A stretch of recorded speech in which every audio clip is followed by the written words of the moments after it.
How are we all doing? I can hear an echo here. That's because I've got my headphones there. Need to move them.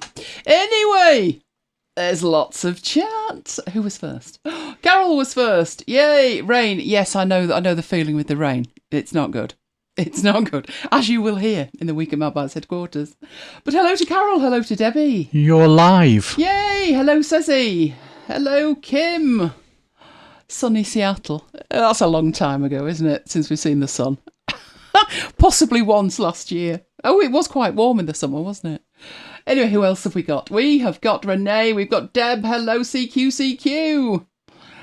Oh, don't have tornadoes, just heavy storms. Well, I would say we'd had a tornado, wouldn't you? Yes, yeah. My audio sounds okay. Jolly good. Right now. Yeah, but don't upset it. I rebooted. That was a big mistake at 8:10, wasn't it? Because he did a system update, so 45 minutes later. Anyway, we're all here, so it's not bad, is it? Not bad. Oh, hello, Carol. Who else have we got in here? Jonathan. Hello, Jonathan. Never late. You're not late. Not late. And who else we got? Peter, good evening to you. And I'm racing through. I think I've got everybody, but I'm not sure. Oh, says he's going to play it all back tomorrow. Excellent. And enjoying Eagles app of the year, of the last 5 years, I feel. It's the best app I've picked up in years and years. Right, okay. Let's carry on then with what we're actually doing. Let's see if we can make the whole thing work without anything else falling over. Right. Oh, see, I didn't even touch anything then and something fell over. Did you notice how it hurt me? Swine. Right, so what are we doing? We have the week at MacBites headquarters. It's been an interesting old week. We're on that during there. Then we have iPad Attire and More.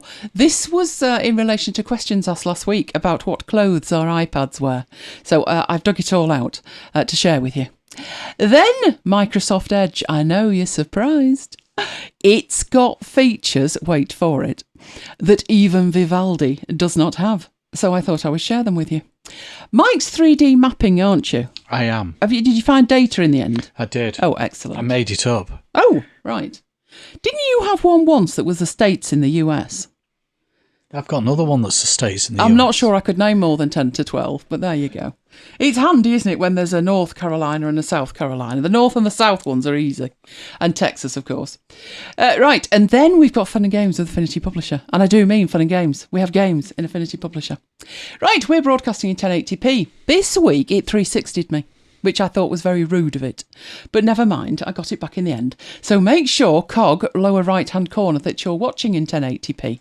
While you're there, there is the like button. Go on, you know you want to. Mine's in 1080p. And we certainly want you to. Well, you've clearly been into submission then, haven't you? Yeah. Yeah, but it didn't with me this week. I think what happens is, it uses what you used last. And I told you I had those old Sherlock Holmes films on from YouTube, and they were like 360 through a pea soup fog. And then I'm watching this video and I'm thinking, that's a bit rough. And then I realise it's 360'd me because I had a 360 on, but never mind. So let's travel back in time to last Saturday. Oh, I knew it was going to be trouble because there was a match on. Did that end well, Mike? It didn't really, did it? No, I can't remember. It was 1-1 Southampton. Oh, yeah. It never ends well when United score first and then they get one back and then the rest of the match is agonising. And that was what poor Mike had to suffer. But fear not, that was all that we had to worry about on Saturday, wasn't it? It got worse later in the week. But Sunday, I staggered through book club, but it's not really my kind of book. But never mind, because Monday, very important day, Valentine's Day. You do realise that was our 30th Valentine's Day together, don't you? Yeah. There were gifts. There were plenty and plenty of gifts. They were all very soppy, weren't they? So we'll let you have a read. That was one I gave to Mike. There is one that you gave to me, isn't there? But I think mine was sloppier than yours. Yeah. Yeah, that was for Mike to put on his key ring. But you didn't know what that was, did you, until you actually got it out of the wrapper? No, he had both of them upside down. But never mind. You are my best friend and my soulmate, you lucky boy. I got a cute Valentine's bear. Look at his face. I had to keep that from Lola. Lola got treats for Valentine's Day, didn't she? So Monday was a lovey-dovey day. There you go. And do you know that the rose you bought me last year, the Everlasting Rose, is still going? Oh, cool. Yeah, still going. So I've got the bear next to the rose now. Tuesday, United could have covered themselves in glory and made Mike a happy boy. Luckily, somehow they managed. That late goal was a bit late, wasn't it? I was in bed. I'm not surprised. 90 minutes is the length of a football match, but we do have injury time, which I think you guys in the States call overtime. 7 minutes of it. That's ridiculous. That's what, 8% of the match. But never mind, they won. So he was a happy boy. Which took us on to Wednesday. The week went downhill from Wednesday, trust me. Beware Storm Dudley, they said. It'll be bad, they said. And they weren't kidding. That's not our front garden, obviously, but it was a bit windy. That was the forecast of the you've got to be careful area. So there's actually 3 areas, one on top of the other. Unfortunately, we fell into all 3. Luckily, though, we didn't fall into this one, which was the you've got no power map. As you can see, we're Manchester down the bottom there. M6, move up Warrington, then Manchester. Although I would argue Warrington isn't there, wouldn't you? I would argue Warrington's further north than that, but never mind. So we did have power. We were okay. But it was looking dicey elsewhere. But we thought, we'll be fine. We'll be fine, we thought. And we were. Which was when we found next door's fence panel in our garden. Wafting around nicely, menacingly heading for our extension. So there we were, after 11:30 at night, dragging said fence panel to safety and weighting it down with flagstones to ensure it didn't escape again. So that is next door's driveway. That's next door's garage. Door could do with a bit of a clean, couldn't it? But the fence, that's in our half with the ladders. So yeah, that wasn't good. It took us until after midnight, which meant it was Thursday morning when Lola awoke with, what on earth are these two doing up at this time, disturbing me, when she was, as you can see, quite comfortable. Because by the time we'd done and we'd secured the errant fence panel, it was the small hours of Thursday, and Lola was less than impressed at being disturbed. Her disgust with her humans was evident. It's the face, isn't it? But she soon had a plan. Seeing as though you're up, and now you've got me up, it didn't take her long to twig she could manipulate this to her advantage. So she decided a treat was required and explained why at great length. Who could refuse that face? Which meant within minutes she was licking her lips in satisfaction at the treat she got for us disturbing her. Well, how much worse could it get, we thought. Next door's fence is already in our garden and now we've got a gaping hole. That was when Friday hit, and with it, Storm Eunice. Oh, God. It was even worse than Storm Dudley. This is from Facebook. So I said to Mike, have you seen this tree down? No, you said to me, didn't you? Have you seen this tree down? And I glanced at it, and Mike's was like, obviously it says Manor Avenue. That's the road that we are a road off. So you'd glanced at it, but you hadn't twigged, had you? No. I took one glance at it, and I said, oh my God, that's Chidge's. That's Chidge's house to the left. And Mike went, oh my God, it is. Now, they've gone away for the weekend, so not good. Not good at all, that isn't. That is literally about 5 metres from our friend's front door. So I said to Mike, send him the picture, because they've gone away for the weekend, head up there and make sure it's fallen the right way. Luckily, it did fall the right way. So that's the same tree from the other side. Do you know, it's a perilous postcode for bollards here, isn't it? That's the second bollard that was in imminent danger. So they blocked the road off. So that was the end of that. You could get round, but it's quite a long way round. So, having sent Mike up there, the inspector arrived to inspect Chidge's driveway. That is Chidge's driveway. It literally, if it had gone the other way, it had gone clean through the house. So she inspected and she decided that was quite all right. There was no problems at all. She did decide a sniff was in order, though. I was impressed with how quickly they got on with it. So that must have fallen, and straight away they managed to, so you can see that the road is blocked in both directions. We're at the far end of that road. But within 10 minutes, they were there dealing with it. So it was all dealt with and carted away within about 30 minutes. Yeah, which was when we had more to worry about. Having sorted Chidge and Nina out that it's fine, your house is fine, we then returned to ours. Yeah, ours less so. That's our fence panel. Yes, it shouldn't be in the front garden, should it? But it is. It should be where you can just see the post missing over here. So it should be here.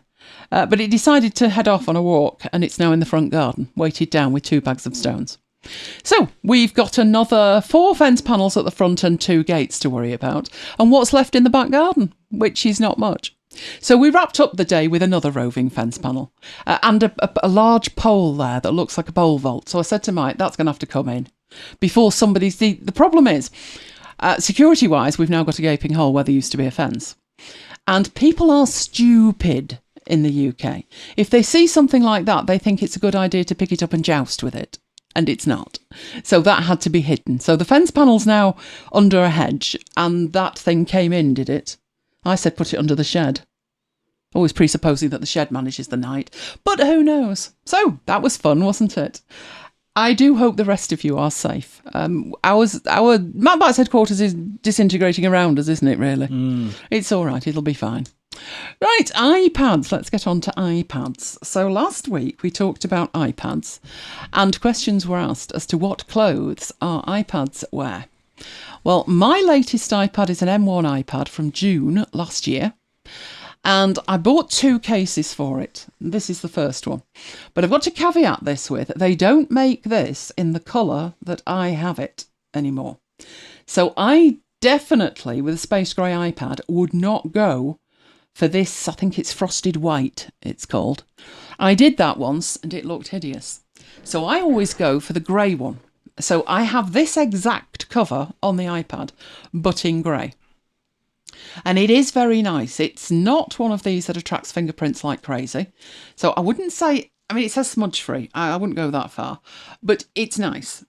It doesn't acquire fingerprints. Do you remember iPad 1 and the case with that? iPad 1. iPad 1 was a nightmare.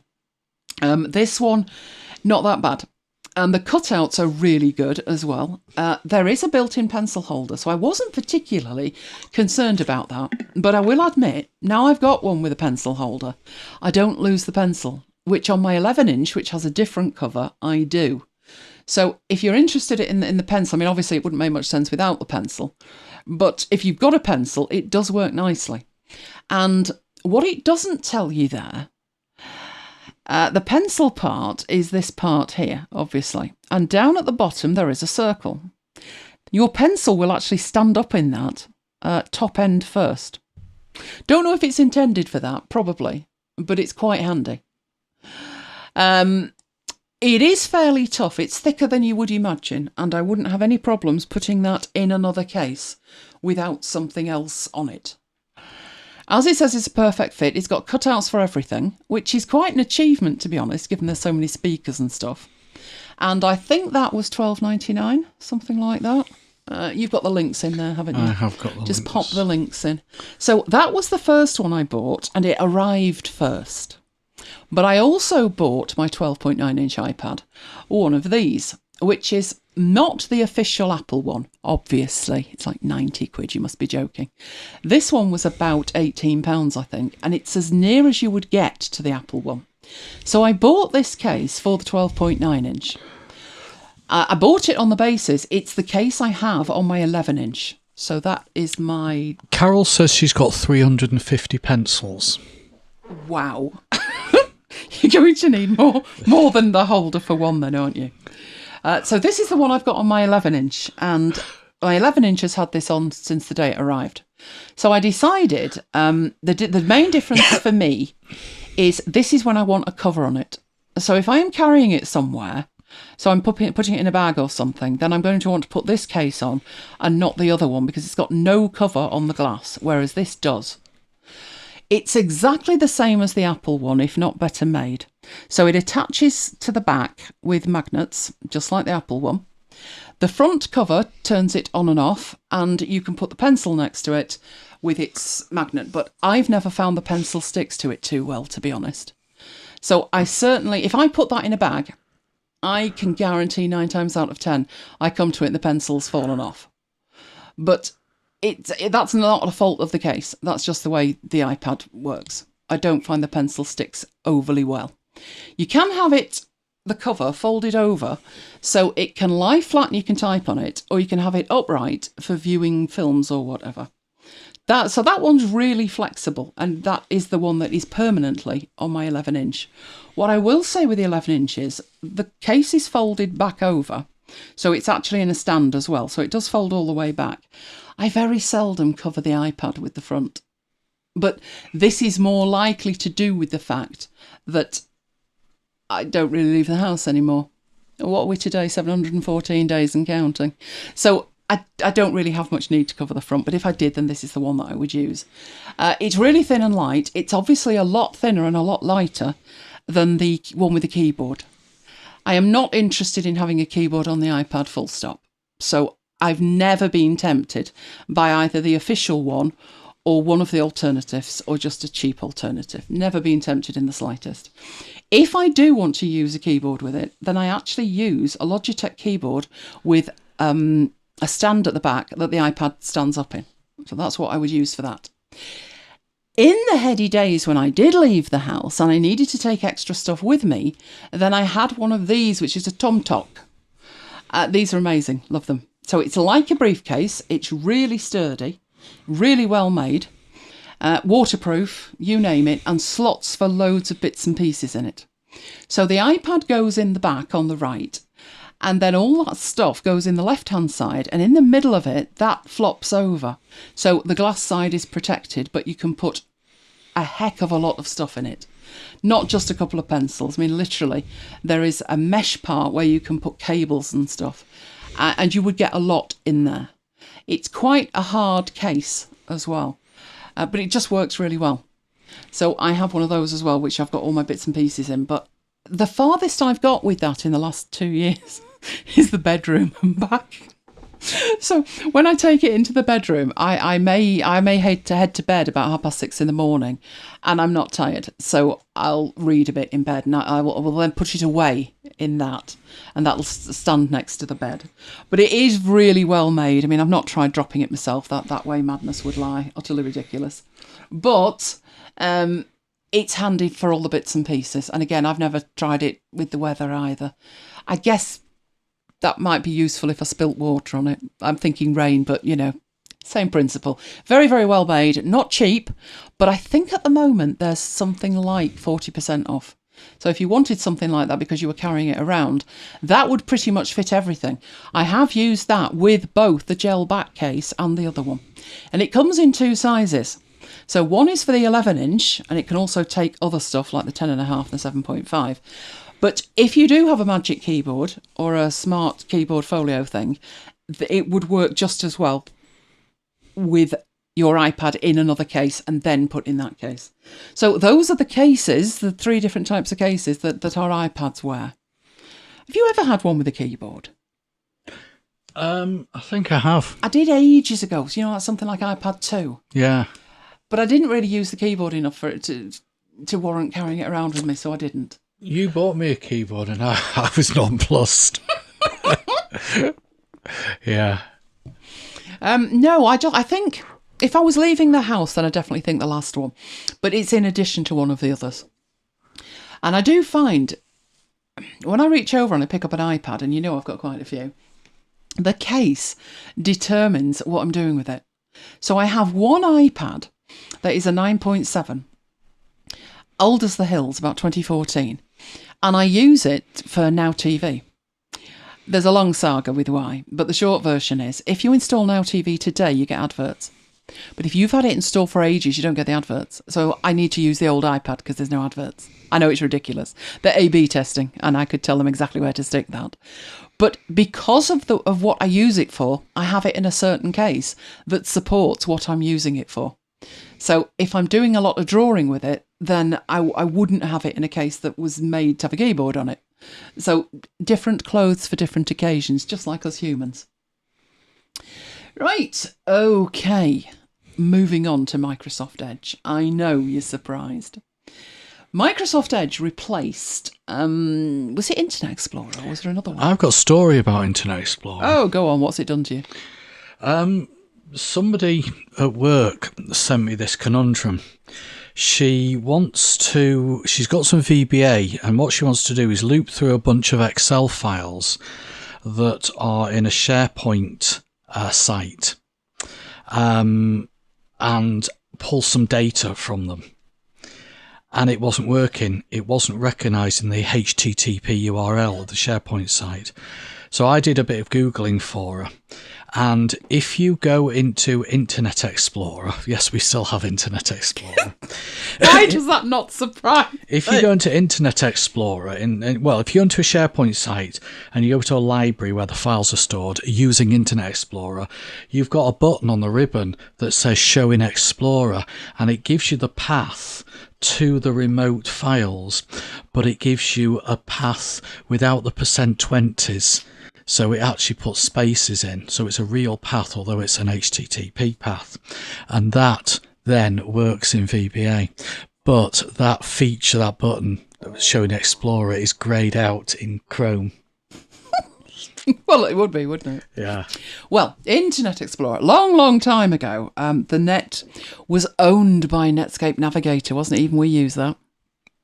Then Internet Explorer came along and that was that. But it got a really bad rep. And because Internet Explorer had such a bad rep, pretty much Edge has got a bad rep. But Edge is written on the Chrome browser. So if it works in Chrome, it'll work in Edge. So we've lost all that side, the negative side of it. What Microsoft have taken to doing now is building upon the strong base that they've got. And actually, it's a really capable browser. So first things first, it can be installed cross-platform. Obviously, this screenshot is of the homepage, and because it was taken on a Mac, it offers you the download for Mac OS. But it supports Mac, Windows, iOS, and Android. And all of these can synchronize with each other as well. So you have accounts on it as you would have in other browsers. Have you noticed each one's got their own thing, haven't they? Mm. So unfortunately, you don't have like a master browser account. So all your browsers sync. But what you do have is the browsers that you have.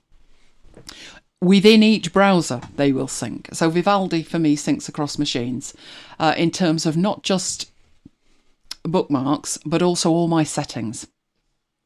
But this is quite handy because if you've got this installed on multiple platforms, you will find that you can actually ping URLs from device to device, as well as bookmarks syncing and preferences syncing. And yes, it's completely free as well. So let's take a look at some of the really, really good features of it. So let's head into it. I have got it open here. Right, I've got some browser tabs open, but this is it plain. This is how I prefer it. The one thing I will say, by comparison to other browsers, it can be a little bit in your face. What I mean by that is, the way I have this configured is about as simple as it will go. So first of all, going across what we've actually got there in terms of interface. So we have this, what do we call that? It's a waffle, isn't it, that one? It's a waffle. This is the waffle. So on the waffle, it says App Launcher. Now, when you click that, it's all of the Office 365 stuff that you have available. So this will take you to that in the browser. But I mean, it's neat and tidy and it's lost. The warning that's here is a snow ice advisory for Manchester, which is where we are. It says Urmston. I've no idea why it thinks we're in Urmston. That's at least 8 miles away. But as you can see, it's a weather warning that it's giving me. So there's nothing wrong with the browser. It's actually a weather warning for the locale it's picked up. Apparently, I can change this. Well, that'd be rather cool, wouldn't it? Because we're actually in Trafford. Not Trafford Park. Don't disappear. Where are we? Shall we try M33? No, I don't want to get that detailed. Can we try Sale Trafford? Oh, it looks like we can. Awesome. Right, let's put that in then. Does that change it at all? Let's save that. And have a look. No, it's worse if anything, and it's raining. Well, it's quite right. It is raining. But at least the weather warning's gone. Right, and it gives you the 4 degrees as well, so that's what you've got across the top here. You've got the big search in the middle, but that's because I've chosen to lose a lot of what I would consider the detritus, including all this garbage at the bottom. I cannot be doing with all of that. In the preferences, you have some page layouts that you can choose. So there's focused, inspirational and informational. And I think the default is informational. Brace yourselves. What about Muppetational? I mean, look at it. Who wants to see that? I don't want to see that. Oh, a ban looms for paved drives. That's not good, is it? This is just... I can't imagine having getting up on an empty browser window and facing that. Just, no. Not good. Cognitive overload or what? Really? No, I can't be doing with that. Far too busy. So if you see this bit at the top with the text on it, when I go in here and I choose focused, all that happens is that stuff disappears down the bottom. I'd rather not see it at all myself. But those are two of the options, and the middle option is inspirational. Well, all that is like neither one thing nor the other. There's a pretty picture and all the news. No. I can't be doing with any of those. So you can, if you choose focused, you've also got down here that you can customize it. So I'm in custom at the moment, but I got here from focused. Okay. So do I want to see promoted links? No. So that gets rid of a bit down there. Do I want to see the recent searches? No. Do I want to show the greeting? No. Get rid of the whole thing. But what the greeting is getting rid of is the up here bit with the weather and stuff on it. I still don't want to see anything. So down here, content visible, partially visible, headings only, or off. Now we're getting somewhere. So I must admit, I do go in here and just get rid of everything because I can't be doing with it. So that's much better, isn't it? That is much better. Now, the one thing that is in here, which is a bit quirky, is what looks like a medal. Looks like Muttley, doesn't it? Muttley medal. Medal.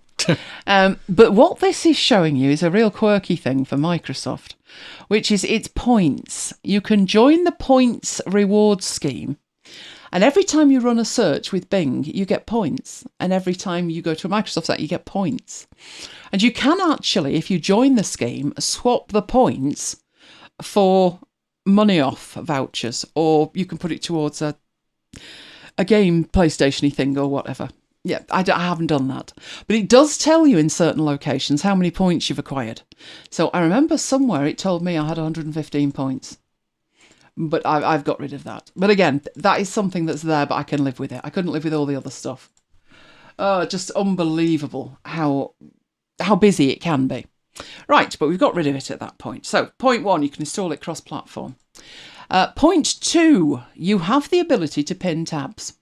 So let's go to YouTube. No, we better not go to YouTube. Let's go to my blog. That's a good idea.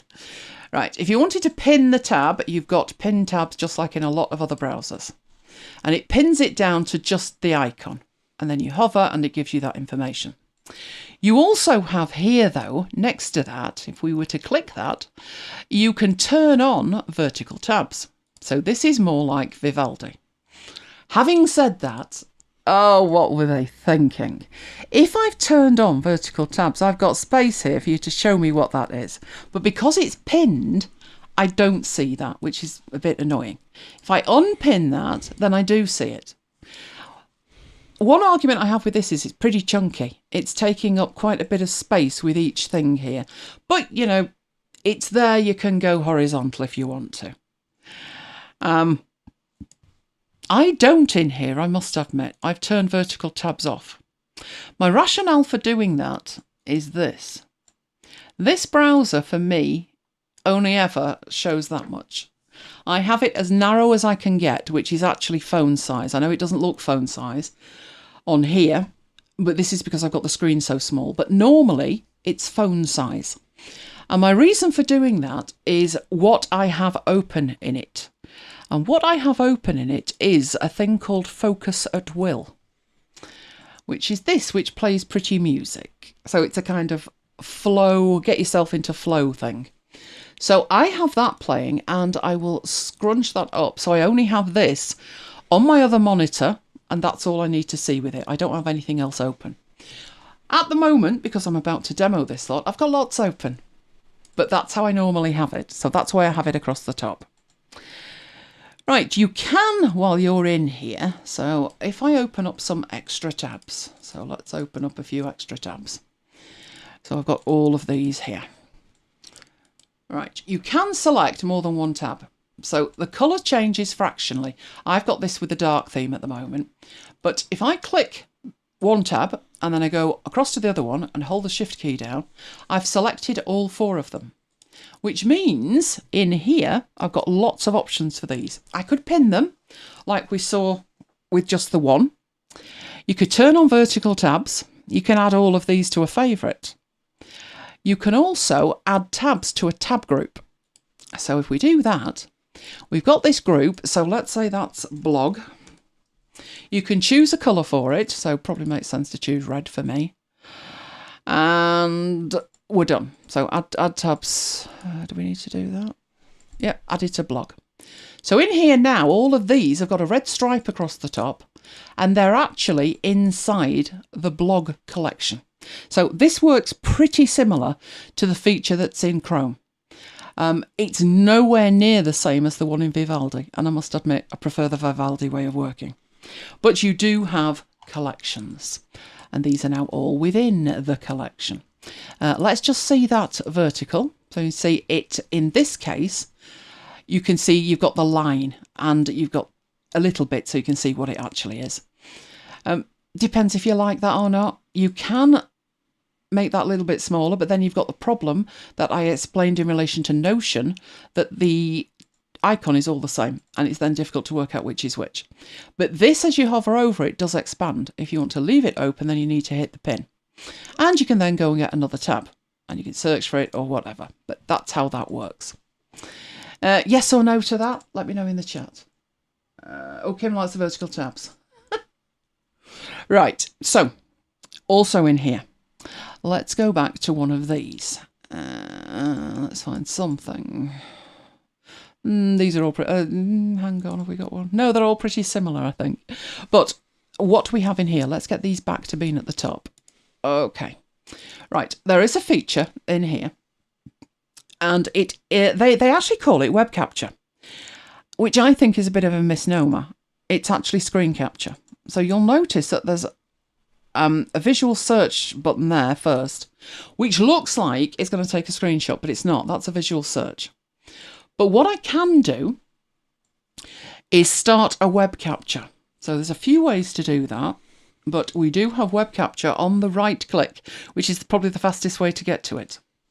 And what that does is it puts a mask over the entire page. So it's dimmed the entire page out. And then you have an option to capture an area or to capture the full page. So if we hit full page first, it actually shows you the entire page. That could be a bit better, couldn't it? But it gives you a chance to see the whole page. Is that what you want? So this that's opened up over the top of it containing the page is titled web capture, which I personally think should be screen capture. Then you've got the ability to draw on it. So if I wanted to make a right old mess of this before I save it, I can draw on it. Available from here is a range of different colours, and I can have different thicknesses. So if I wanted to highlight something to do with this in green, I can do that. And this is all built into the browser. If I didn't want that, then I can get rid of stuff. In fact, it's not deleting. Why are you not deleting? That's better. There we go, from the side. Right, so you can only draw and delete. There's no way in the draw, when you look at it, that you could add like a square around it so it would be neat and tidy. It is literally just scribbling over it. But that's what you've got in terms of what you can do with it before you think about using it. So your first option is to save it. And if you just hit save, it will save it to the downloads folder. And that's it, it's saved. Also back in here, so let's get, you are not disappearing. I don't want to see more. I can open the file, so I'll show you opening the file. There we go. There is the entire file open in preview. Right, but I'm not getting rid of that. Why am I not getting rid of it? Oh, it's showing me downloads and I don't want to see that either. So let's get back to where we were. Good grief, which one was it? It was that one, wasn't it? Right. You can also choose to add this to a collection, which is inside Edge, if you want to. So at the moment, I don't have a collection for screenshots, but I do have this blog collection. So the blog collection is the tabs across the top where it was in red.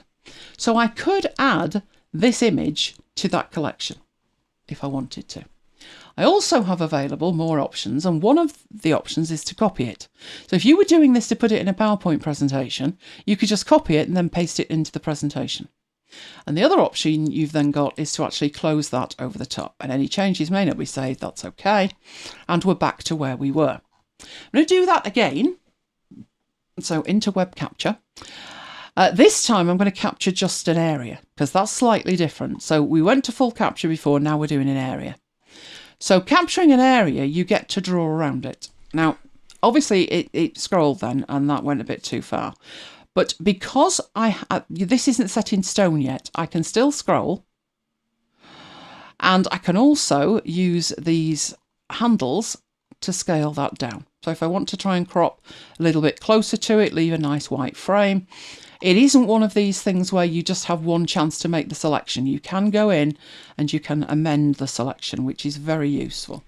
So once I've got that right, I then have the option here to copy it or to mark it up. Marking it up is going to do exactly what we did in the last one. And copy is going to copy it to the clipboard from where I can paste it somewhere. So shall we do the pages thing like we usually do? And then it takes for flaming ever. But he's having a think about it. Rare old thing. There we go. Let's do new from there and paste it into here. There we go. Not bad at all. Not bad at all. Okay, so that's the options you've got when it comes to selecting an area to be captured or to capture the entire page. Right, let's go into here. Now, another thing we've got in here is, I think I've taken you through the new tab pages option. You can in here, so for this to work, I'm going to need to find one that's a video. Now, let me have a ponder. The way I've got this configured, I think you would hear it. This might not be good. I'm trying to think, what on earth could I play that YouTube wouldn't get uppity with and think I'm trying to rip somebody off? What I'm going to do is I'm going to turn off the audio, which means you won't hear it. So we'll just hit play. But what happens up here is we get an indication that that's what we're listening to. This tab is playing audio. And you can in here just right click and mute it. So where's the mute option? Oh, don't tell me it's not in there. It was definitely up here. I'm sure it was. Mute tab. So it's Control and M, or you can just mute the tab. So that should shut the tab up, and you even get an indication with the little icon that it is actually playing. So it's still playing down there, but you're not hearing it. You've muted the tab. That's important. So I'm going to close that one because I need to turn back on the audio to hear something shortly. But you can mute the tabs if you need to. Now the next one's basically the complete opposite of that. And what I'm going to do is I'm going to bring on these things that I had open earlier to show you. So I've got one of my blog posts. This is one that's actually got text in it here. So I need to hear it. And you need to hear it, because one of the things it can do is actually read it to you. I know that sounds bizarre, but trust me, it does. So I'm going to just select that and right click, and I've got read aloud selection. You should be able to hear this when it starts. A few days ago, I was curating videos from YouTube for a friend's.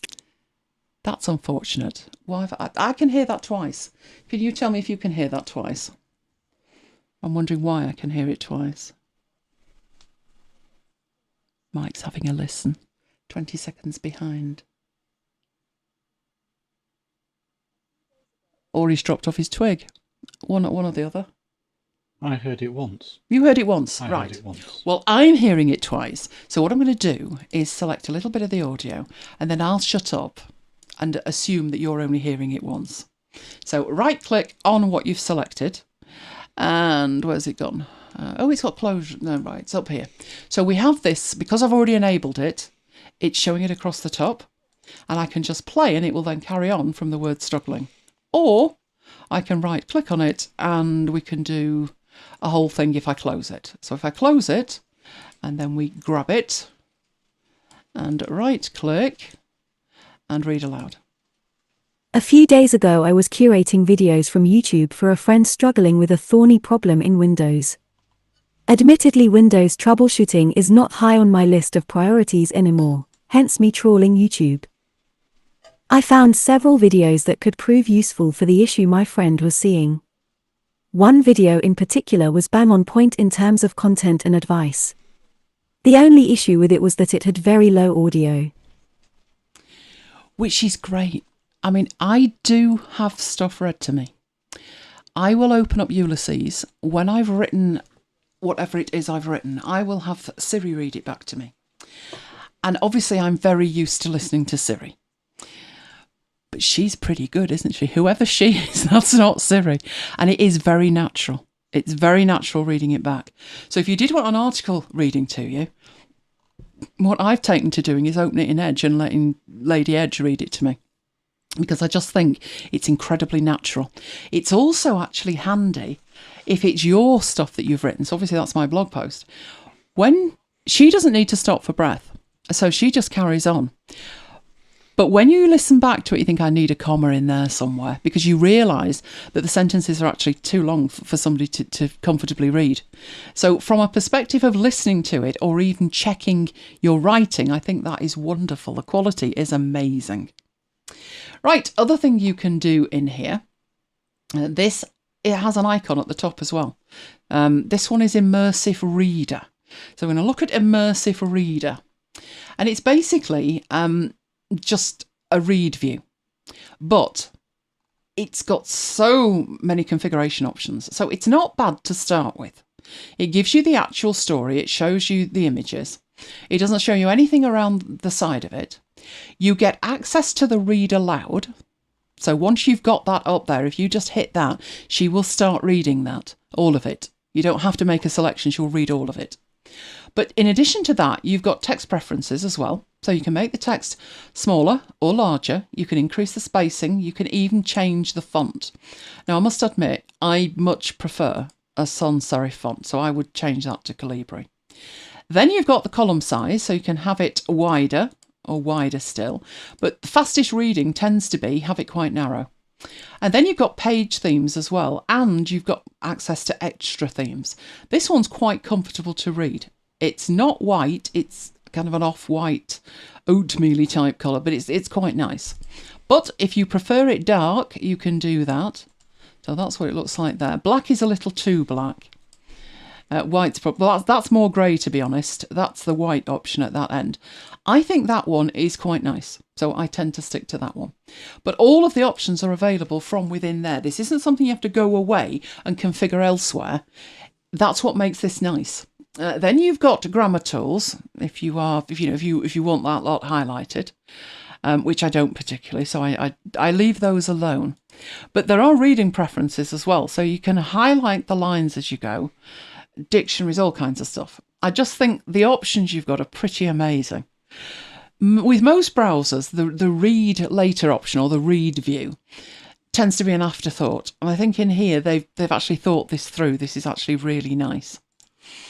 You'll notice at the beginning as well that what it does is it puts in there read, telling you that it's the read view. So the read view is like a protocol of its own that goes before the URL. Just the way it works, but I actually think that is really nice to just quickly read something. So I would definitely use that. One of my favourites, that. You can in there pin all of this, whether you want or not. So that's your immersive reader view. While you're at it in here, if you wanted to send somebody to that, you can create a QR code. So this is something that Vivaldi has. The difference, I would say, is I think these QR codes are much nicer. It looks way more modern. And all you need to do with that is download it, and it's actually downloaded that, and then you can open that file. So let's open the file. It's having a think about it yet again. Are you contemplating opening it sometime in my lifetime? Maybe not. Maybe not by the look of it. Let's have a look. Let's go and get the download folder. which is over there. It has done it. It just didn't want to open it for me. There it is. So that's quite a nice size that you could shrink it down and not lose quality. But it's quite big if you wanted to put it in a presentation, so it isn't going to pixelate. So that is something that a lot of browsers are offering these days, but I think that one just happens to be quite nice the way that it's done it. Right. Oh, this one's nice. This one is nice. So I'm going to move this out of the way for the moment, and I'm going to get an example. And I literally just searched the web for an example of a PDF for this one. So I am going to bring in, this is Vivaldi, and I'm going to put in the URL, and this is the form that I'm looking at. Now, it gives me standard options. So I've got, so we know what we're looking at here. Let's lose the tabs. That is PDF view in Vivaldi, and it's just a sample form, like I'm saying. So you have PDF options here. Page 1 of 1. You can increase the size, decrease the size. You can make it fit. You can rotate it. You can download it or print it. You have this option here, that one, which is there because I have the Evernote Clipper installed, and I've told it to show me the Clipper on PDFs. And that's so I can just save that quickly to Evernote. This is a form, and you can actually go in here and fill this in. So these form fields, it's a PDF form that has been formatted in a certain way to have proper PDF fields in it, and you can fill them in. So that's not bad, but that's Vivaldi, and we love Vivaldi. So what happens if we bring this one on? Well, in here you've got a whole lot more options. So you've got your page 1 of 1, you've got your search, and you have the save to Evernote. But all of the options across here are far more detailed. So first of all, you can change your view, zoom in and zoom out. You've got your rotate. You've also got fit to width, so it can do that, or fit to page. So it does all of that. You've got the read aloud option, so it can even read the PDF to you. But you've also got the ability to mark up this PDF. So if I wanted to type this in, I've got all of these options. So I'm going to add some text to it. Please complete by Friday. And in here, with my text, I can actually choose to change the colours of these. I can make the fonts bigger or smaller. I can even change the kerning. It's amazing. And move that around wherever I want it to go, which I think is stunning. Not seen that in any other browser. Not as good as that. You have the ability to draw on it. So you've got the drawing options, the same drawing options that you had on the screenshots. So if I want to put that down there. You've also got the option to highlight. So at the moment, this is going to highlight anything. So I could just draw on this. Let me get the highlighter. I could draw on this and I can highlight anything. But if that is not what I want to do, because this is starting to get messy, isn't it? Let's get rid of all of this. And go back to the highlight. And one of the options in the highlight was to highlight only the text. And if I do that, then as I'm drawing on here, it is highlighting just the text. It's not going to go off-piste and destroy it. It's actually just going to highlight the text. So again, very, very useful. And you can fill in the form options. So obviously you can do that in Vivaldi, but some other browsers you can't do that. These forms would not be allowed to be put in there. So you wouldn't be able to actually type in the answers like this. Have you seen the gender thing on here? No. Dicey or what? Man or woman? Oh no, leave it alone. There's a million more than that. Leave it alone. I don't know. This one is a drop down, so this one's already pre-populated for you. Well, we're in the United Kingdom and it only goes up to Sweden. So am I going to have to live somewhere else? Or are we under GB for Great Britain? Or E for England? No, we're not. So I'm going to have to choose somewhere else. Where shall I move to? I don't know why it's only going to Sweden. I was in Reykjavik the other night. So is Iceland on there? No, Ireland is. Oh, there you go. I'll move to Ireland. That'll be fine. Oh, that says Hungary. The Hungarian keyboard. I don't know why they're not all there, but there you go. I speak and understand. Well, I don't, but we have people who do. Can I actually click in here? Come on. I clicked one of these the other night and it worked. And now you're not doing it for me, but there you go. You can. It's just not working for me right now. So you can fill the entire form in, but more than that, because Vivaldi can do that, I've never seen a browser where you can actually add the text and draw on it and then submit it. So I think that's quite impressive. And once you've filled it in like that, you can actually choose to save it. And it will save it. So it's going to put it in the download. So let's save it in there. And there is my example one, and that's in my downloads folder. So look at this, users, Elaine, downloads. And there's my file. Right, other things I am going to show what was coming up next. Languages.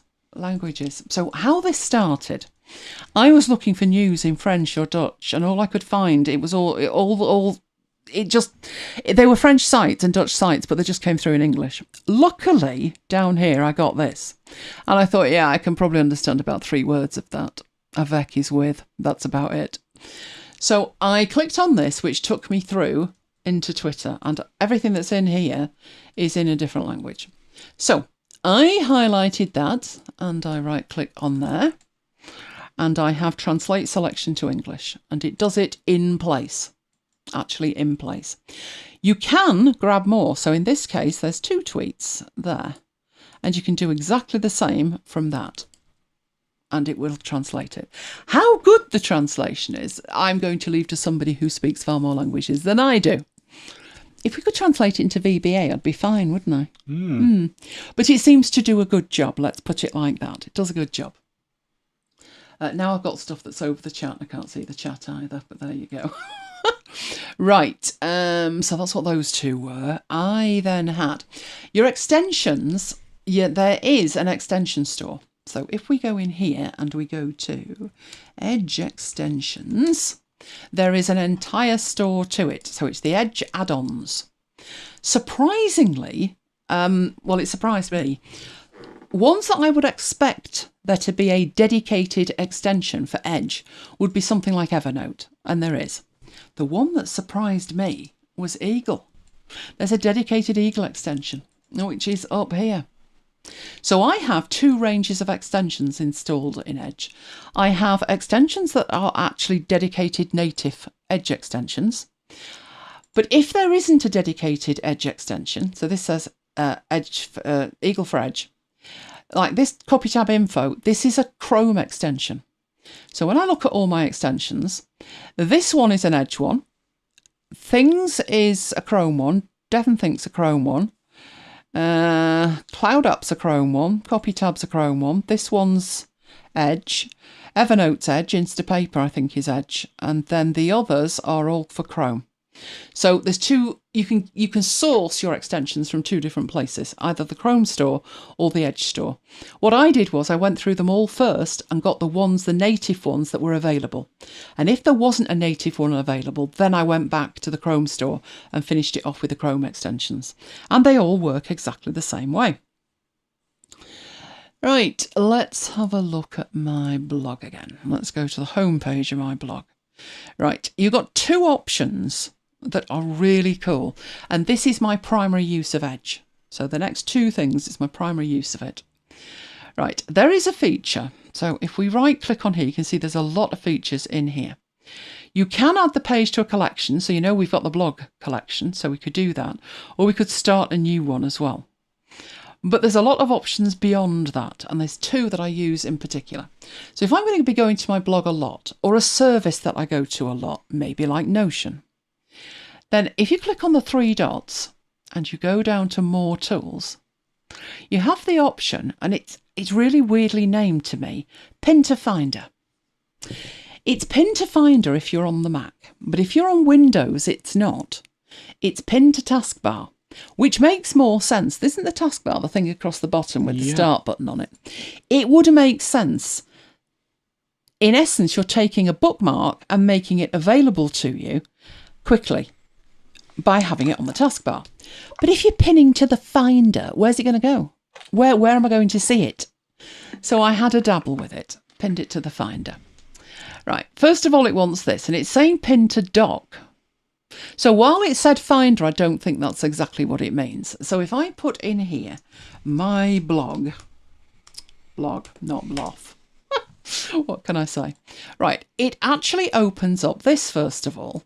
And if we look at this, this is Macintosh hard drive. It uses me, applications, Edge apps, and then my blog. So it's telling you it's an application. If I were to go across to my dock, it's not actually on the dock. So I don't know what it's on about pinning it to the dock. It pins it there. Right, you would need to navigate to that and then double click that to open it. But if you do, it's like a saved bookmark, but it's in your applications folder, inside Edge applications. And I thought, can't see a use for that. Not something that's amazingly fabulous as far as I'm concerned. But it's a feature, it's an option. I think it works better on Windows. But there is a feature, or an option, call it what you like, that I do like. So let's get into Notion. I was sure I'd logged in. Please, God, let me have logged in. Because otherwise it's going to, no, just log me in. That'll do. Right, so there's our show for today, and this is what we're actually doing down the bottom here. So this is Notion, and I'd like a fast way to log into Notion. Well, the other option that's even better than the first one. So we're into More Tools, and we had the option for, where's it disappeared to? Pin to Finder. That was the option. Now I'm looking for it and I'm thinking, where has that disappeared to? For crying out loud. There was an option, only it wasn't called that. There were two of them and they were together and now it's disappeared. Shall we try up here? Right. Okay. That apps option sometimes, depends on the site, is available in here. But up here we have apps and we have manage apps and we've got install this site as an app. And we have installed apps. So this is not the same as saving it as like a bookmark, externalized from the browser, which is all a bit weird, which works better on Windows. No. What we're going to do is we're going to install this site as an application on the system. And as you can see, I've already got Roam Research installed. Now, this is because although there is an application for Roam Research, I don't like it. It doesn't let you have a dark view. So what I actually wanted was a dedicated Roam Research app. And you can buy browsers like Unite, which are site-specific browsers. And that's what this is going to enable you to do. So what I would be doing is installing Notion as an Edge app.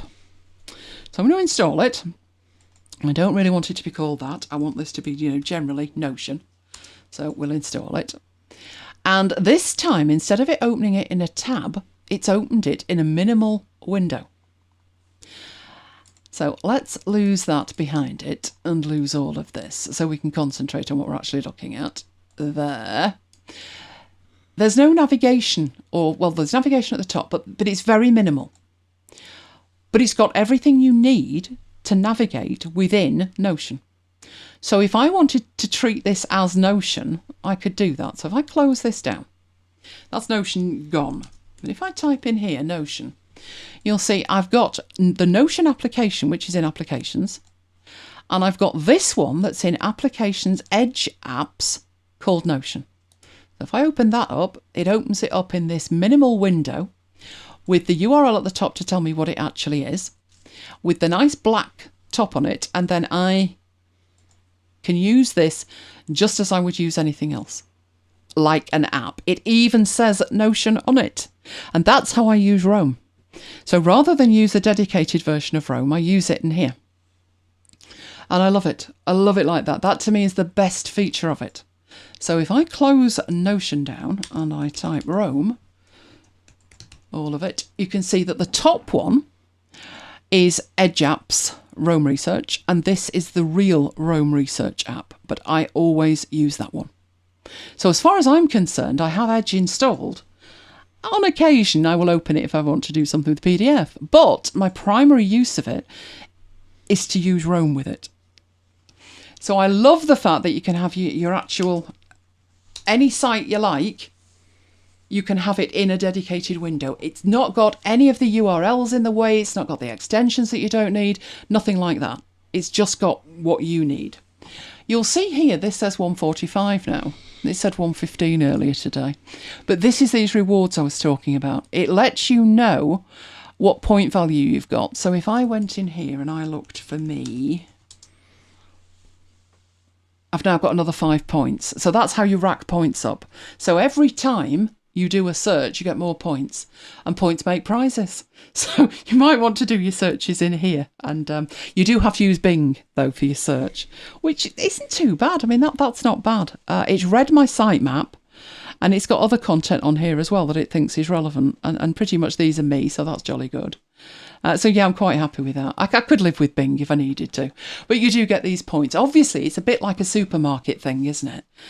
They're getting your search history. So that's the quid pro quo. You're letting them know your search history, and they're giving you points for it. But there you go. That's Edge. And I think Edge is useful. Is it time to switch to it? I think if you were using something like Chrome, yeah, there's a lot of features that Chrome doesn't have. But if you are using Vivaldi, then what you're going to want is all the good features from Edge. You want them in Vivaldi, basically. But there you go. So let's head off into here. And then we're up with Mike and his 3D map. So do we have any questions on that? Oh, Kim says she likes my voice better. I'm presuming this is the Edge lady. Lady Edge, we're calling her. Do we have any questions though, Mike? Can you catch your eye on it? No, we don't. Can you translate the entire page? Yeah. Yes, you can, Renee. You can. The option is at the top in the URL bar. So yes, you can. And what you can do is tell it to always translate from language X to language Y if you want to do that. So yes, you can. Kim says, can you use speed dial?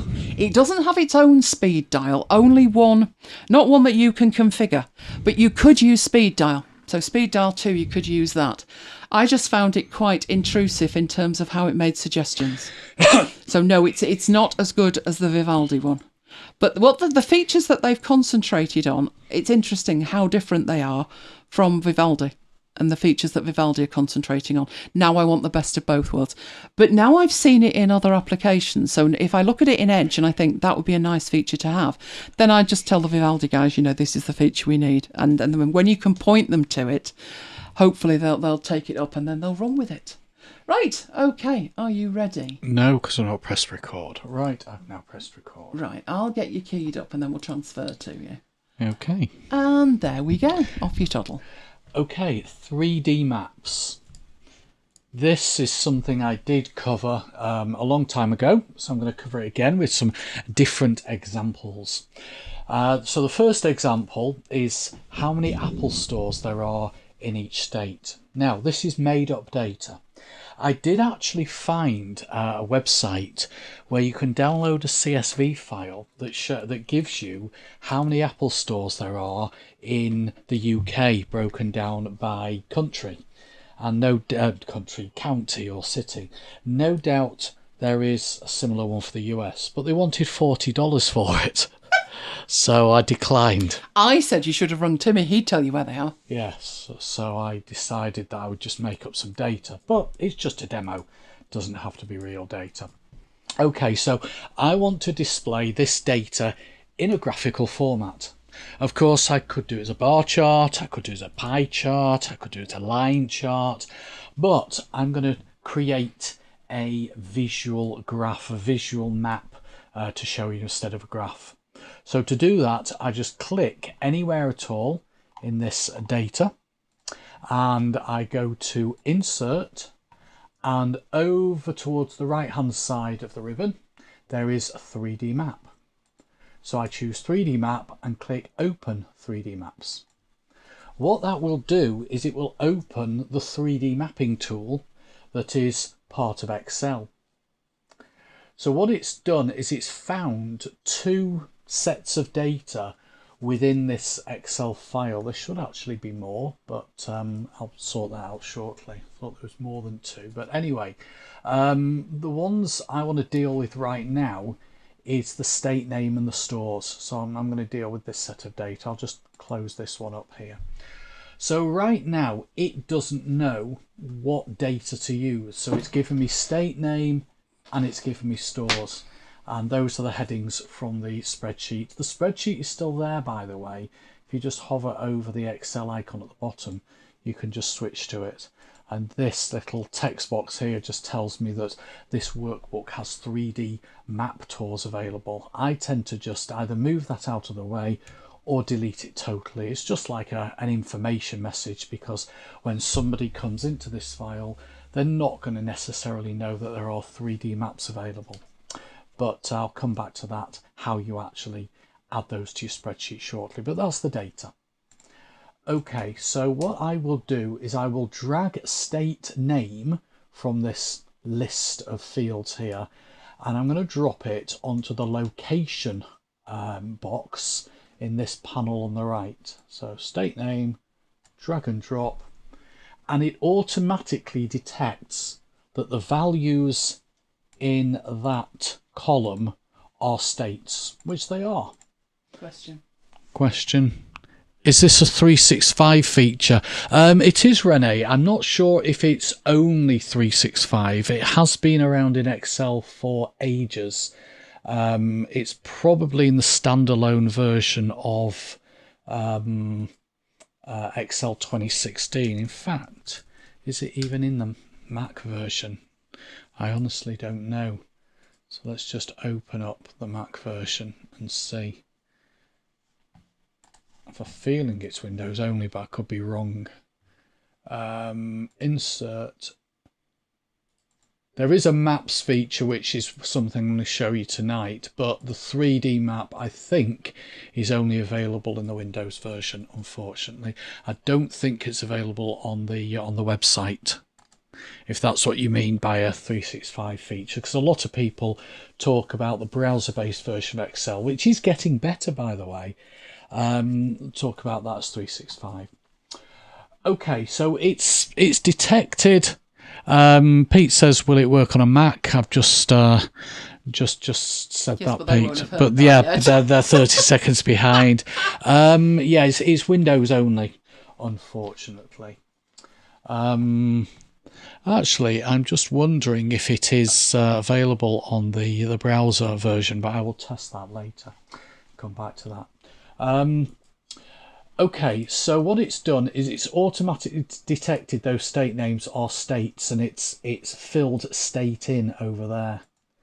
And you can actually work with geographical data that isn't necessarily states. It could be cities, it could be countries, as you can see there. There's lots of different geographical data that you can work with.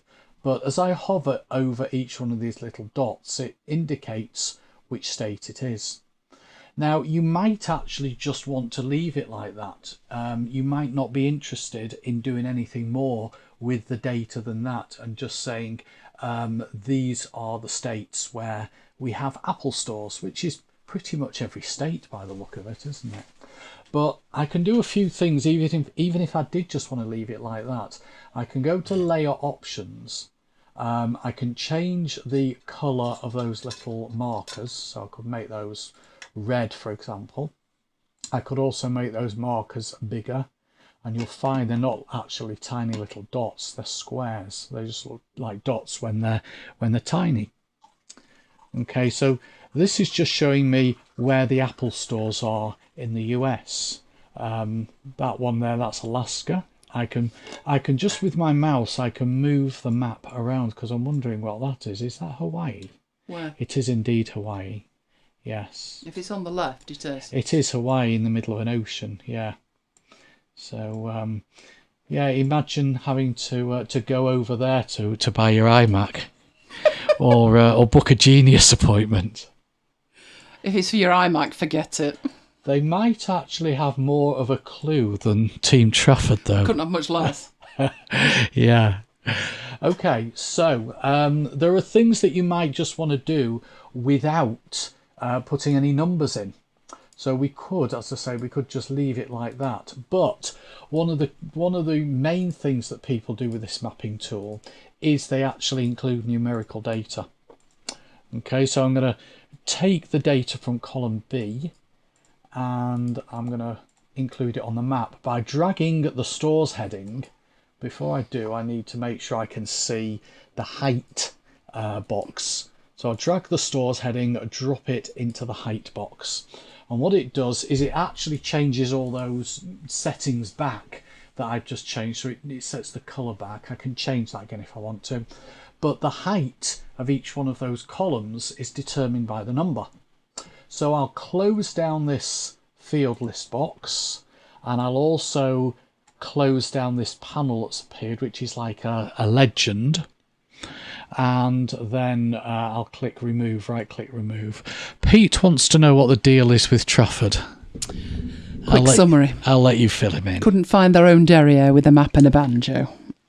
Couldn't fix my iMac to save their life. How many times did they have it? Was it 4? I think it was. Yeah, I ended up with a new one. It was that bad. Yeah. It's a long running saga, isn't it, in MacBites? It started about, was it 2009? Something like that. I had one iMac at the time and it broke. And my mum said to me, buy another one. And I said, but I can get this repaired. It's under Apple Care. And she said, trust me, just buy a new one. You'll thank me. She wasn't wrong, was she? No. The repair took 6 months in the end, and it wasn't right even then. Not my favourite people. No, not at all. Okay, so if I want to change the colour, I can change the colour there. I'll change that back to red. I can make those bars thicker. I can make them taller or shorter. And as I've shown you, you can whiz this around manually. You can also whiz it with the little buttons here, so you can change the angle. So I can have it kind of like that, and make those taller like that. You can even zoom in and out, which is kind of cool. So if you just want to focus, say, on the US, you can do that. You can also make the map flat. So instead of 3D, make it flat, and you can add labels. And then the more you zoom in, the more of the labels you see. So you can really go and see the streets and towns and cities and so on. So once you've done all that, you can click capture screen, and that basically takes a screenshot of the map without those buttons there. And then you can paste that in any way you like. So I could just paste it into Excel, or you could paste it into PowerPoint or Word or Affinity Designer or Affinity Publisher, anything you like. But it is pasted as a static image, so unfortunately it is not dynamic. So if this data changes, then it's not going to update that. But if the data does change, you can always go back into the mapping tool, hit refresh data, and then capture screen again. So it is a little bit manual, that. Okay, Rene refuses to watch it because it's not a Mac feature, but he loves it. We'll get you switching, Rene. Okay, so that is one demo. So I'm going to just close this. And save the file. So if you save the file, it actually saves not just this JPEG that's been pasted in, but it saves the underlying definition of the map, which you can get back to by going to insert 3D map, open 3D maps, and you can have as many maps as you like, and each map's just given a name. Okay, let me give you a second example. So here I have a list of countries, cities, and the average temperature across the year. So quite apt for... You haven't got wind speed in there, have you? I was looking for wind speed actually, but I settled on temperature. Okay, so what I'll do is I'll select all of these. I got this off Wikipedia, so I've just pasted them in. And then go to insert 3D map, open 3D maps, and create a new map. They call them a tour. And again, it's not being able to detect the data. So I could drag city in there, and it gives me all the cities. Or I could drag country, or I could actually drag them both in there. But has it actually added... Right, what it's done there is it's added both the city and the country to the card. So it's not doubled up on the dots. It's just added city and country to the card. If I deleted the city, then the card just has the country on. So whatever you add into the location box is going to appear on the card. And then if I drag in year average, which is the second heading, and drop that onto height, that will then generate me a chart where the columns are based on the numbers. So I'll close up that field list. I'll delete or remove this this panel here, which is like a legend. Just right click and remove. And what I'm going to do with this one is I'm going to change it from being a column chart. I could make it a bubble chart. I don't like that though, the bubbles are a bit too close together. But you've also got something called a region chart. And what that will do is that will show you the different regions, in this case the different countries. The darker numbers are the higher colours. I got that the wrong way around. The darker colours are the higher numbers. Say that slowly. Okay, now again you can change the colour, so I could have that red, and again you can see that the darker reds represent the higher numbers, so it really is like a heat map. And then you could just screenshot that, just capture screen, and again you can make it flatter if you want to, and then zoom out. It always reminds me of Dad's Army, this one. Showing you the map of Europe. And the map labels, there we go. Okay, so let's come out of that. Now, using the same data, what I'm going to do on this one is select the country names and select the numbers. So I'm not going to select the cities, and that's because the map thing that I'm going to show you is not the 3D map, it's this maps thing here, which you do have in the Mac version, the one I'm about to show you, but it doesn't support cities, it just supports countries. Okay, so just select the temperatures and the countries, and then go to Insert and go to Maps, not 3D map for this one, just Maps, and choose this field map. And what it will do is it will basically create a chart, but it's not your typical bar chart, pie chart, etc. It's a map chart, and it's filled the countries using a particular colour. That's a default colour, and there's some changes I can make here. I can right click on this chart, go to Format Data Series, and I could say the map area only show the regions with the data. So instead of showing the whole world as it was, actually, if I set it to only show regions with the data and then set it to automatic, it doesn't show me the whole world. It does actually show me just the regions with the data. I could have some labels on there as well. Again, it doesn't show you all the labels unless you choose show all, but even then, because it's quite small, it just shows you a few of the countries. And then I could go and change the fill colour. So what should we have? Let's have an orange. And there we go. Okay. So again, that's not actually dynamic in terms of different colours. Actually, that is actually showing the rest of the world in orange, and it's showing the countries with the numbers in blue, which is a bit odd. But let's fade those out again. Let's go and change this here to only regions with data. That's better. There we go. We've got all of the country names, and then go and change the fill colour. No, it doesn't like that fill colour. Why doesn't it like that fill colour? I don't know. I'll just leave that as it is. Okay, I will do one more example. Russia is hotter than the UK. Yeah. Okay, do one more example. Here I have a list of football stadiums along with the locations and the current capacity. So I will select the locations and the current capacity. In fact, no, I'll select all the data. Select all of the data.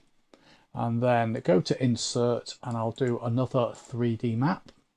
Create another one. Okay, so what it's done is it's automatically plotted the cities. So it's picked up the location column from the spreadsheet and assumed that they are cities, which they are. So it's plotted them here. Now, there was about 10 stadiums, I think. 10 or 11 stadiums. But those stadiums are not in 10 or 11 cities, as you can see. We've got a couple in Manchester, a couple in London, a couple in Glasgow. That's why it's only plotted these. So if I dragged stadium and drop that into category, that then gives me like a stacked column chart. So if I zoomed in a bit and I change the angle,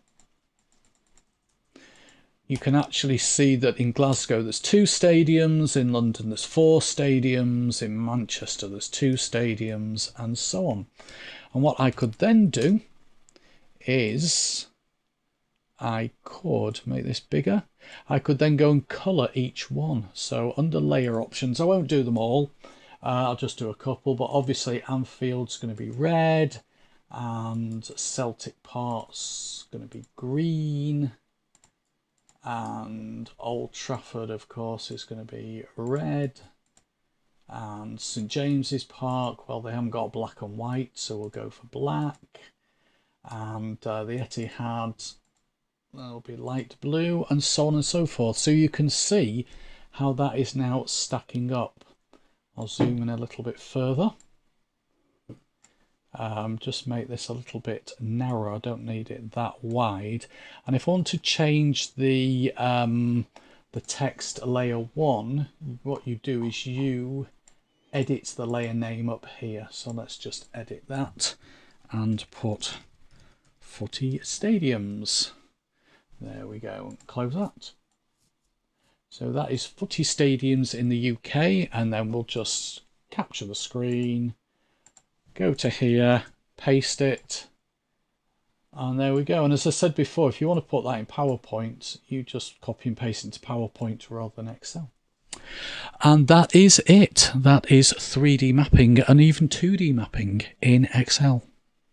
Did you put Wembley on there? Wembley is in there. It's in green. Oh. Why? Is it neutral? Neutral, yes, neutral ground.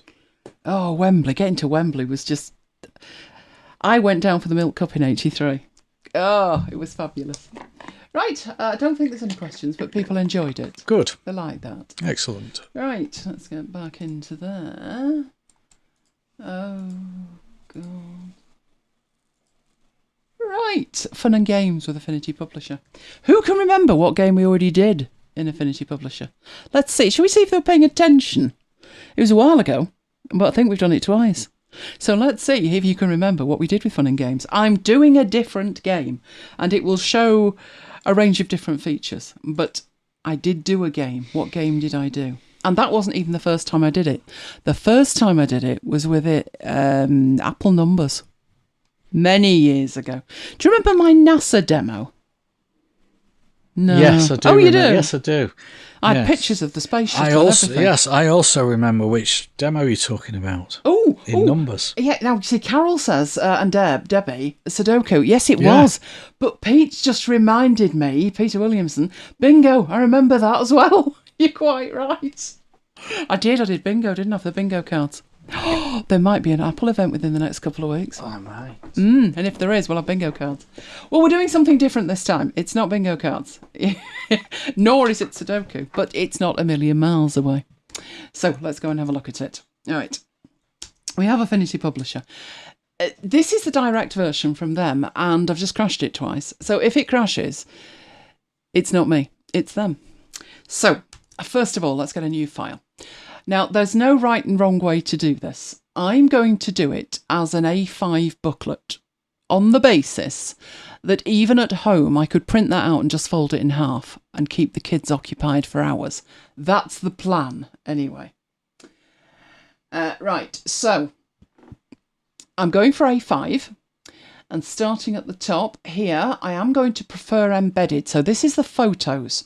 When you place an image, do you want it embedded or do you want it linked? Now, there's advantages to both. There's disadvantages to both. As far as I'm concerned, I've only got 4 pages here. So embedding them not going to cause any problems. And it does mean that down the line, I don't have to worry about where the images are, that they'll get lost. So I'm going to embed them. I want 4 pages. So I want, in effect, an A4 page or letter if you're abroad, and then fold that in half. So it's going to give me 4 pages when it's printed out, is the idea. Oh, you're guessing now. We've got word search, we've got crossword, and we've got Scrabble. All of those would be doable. In fact, I might set that as homework for you. But no, no, none of those. I'm just thinking which is the nearest. Possibly word search is the nearest, but I will let you know as soon as we come to do it. Right, I am going to have these as facing pages, so it's basically going to be a little booklet that I just fold in half. And margins I'm going to have quite small, so yeah, 10 mils about right.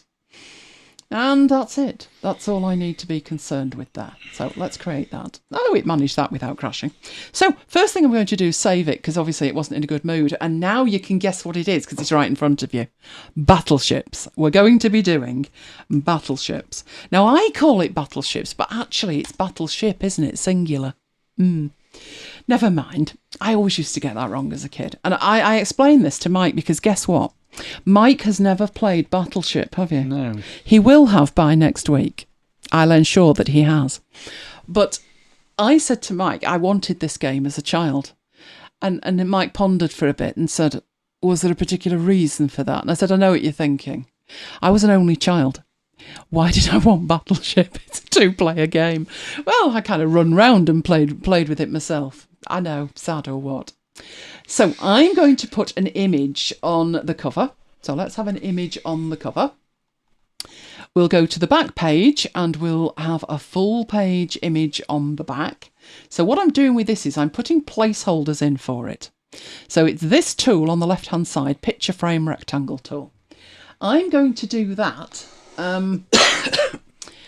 So I've got a frame there that when I drop the images into it, I can manipulate the images afterwards. I can also very quickly change the images if I want to have a different one, an adult version and a child version or something like that. Inside it, this is where the game part's going to be. So I will probably put some images in there, but I'm not quite sure where I want them at the moment. And the most important thing that's going to be in the middle is the 2 grids. So your ships and your opponent's ships, and a key as to what ships you need to put on there. So I can fit images in later. But because I've saved it, I can go in and just keep saving it. Right, I've picked a few images here. So what I've done is I have gone to Envato Elements and I've put in Battleship. And it came up with some images. Oh, Tower Bridge, London. Fabulous. Some of these are fantastic. I think that would work for the cover. And I love the skies on these. And that, of course, is the traditional game. Do you know, back in my day, they used to be square, Mike. I've still got it. It's in the loft somewhere.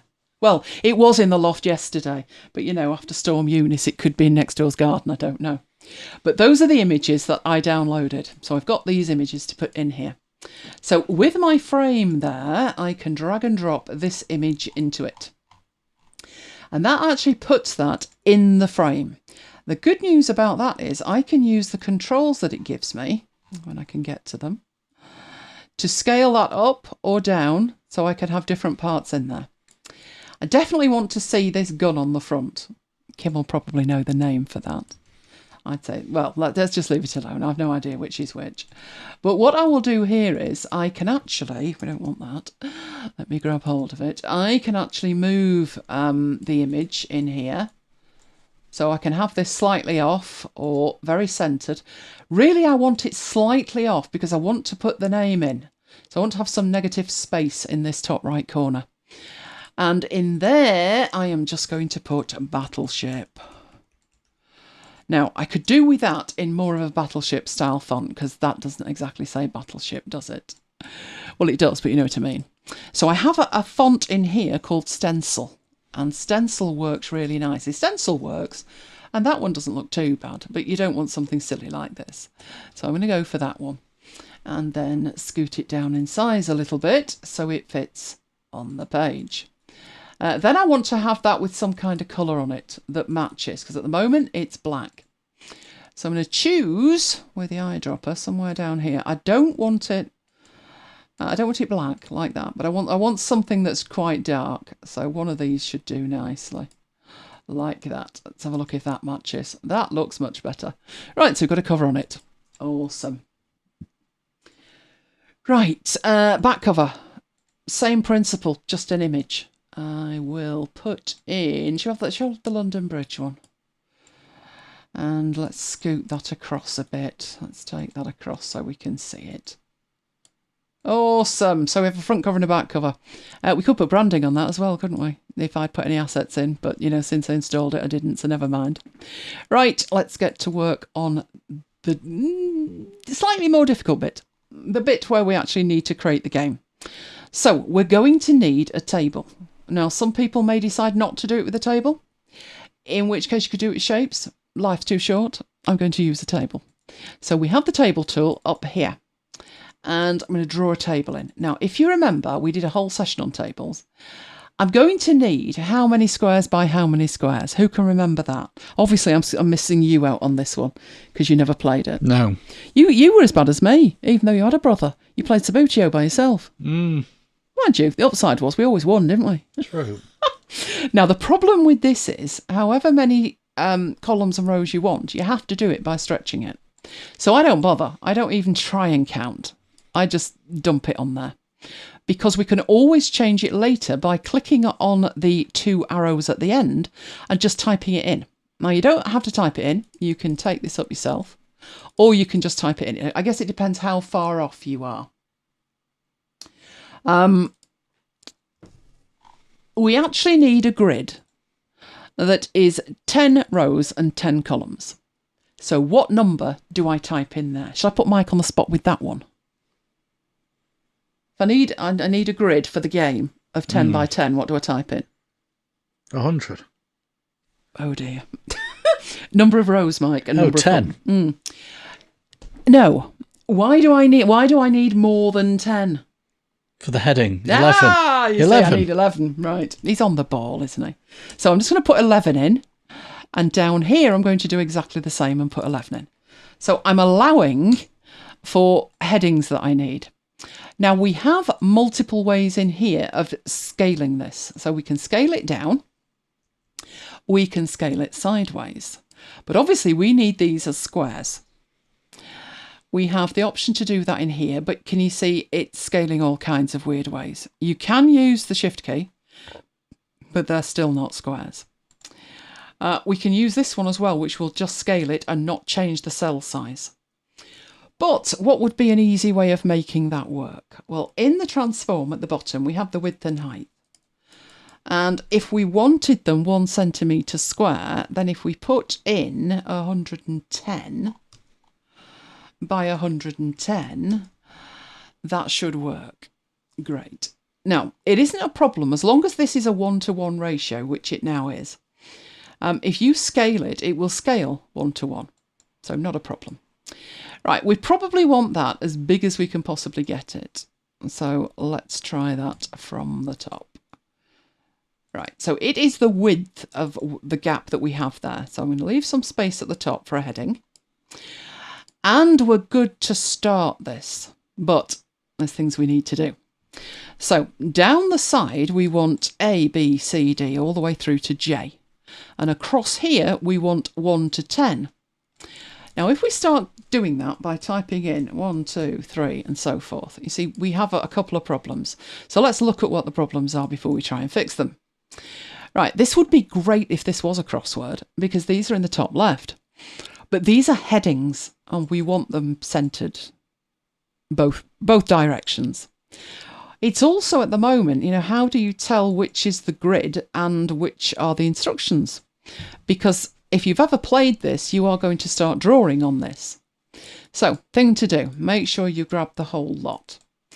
And up here, we have the option to align to the top. Well, we want it center vertically.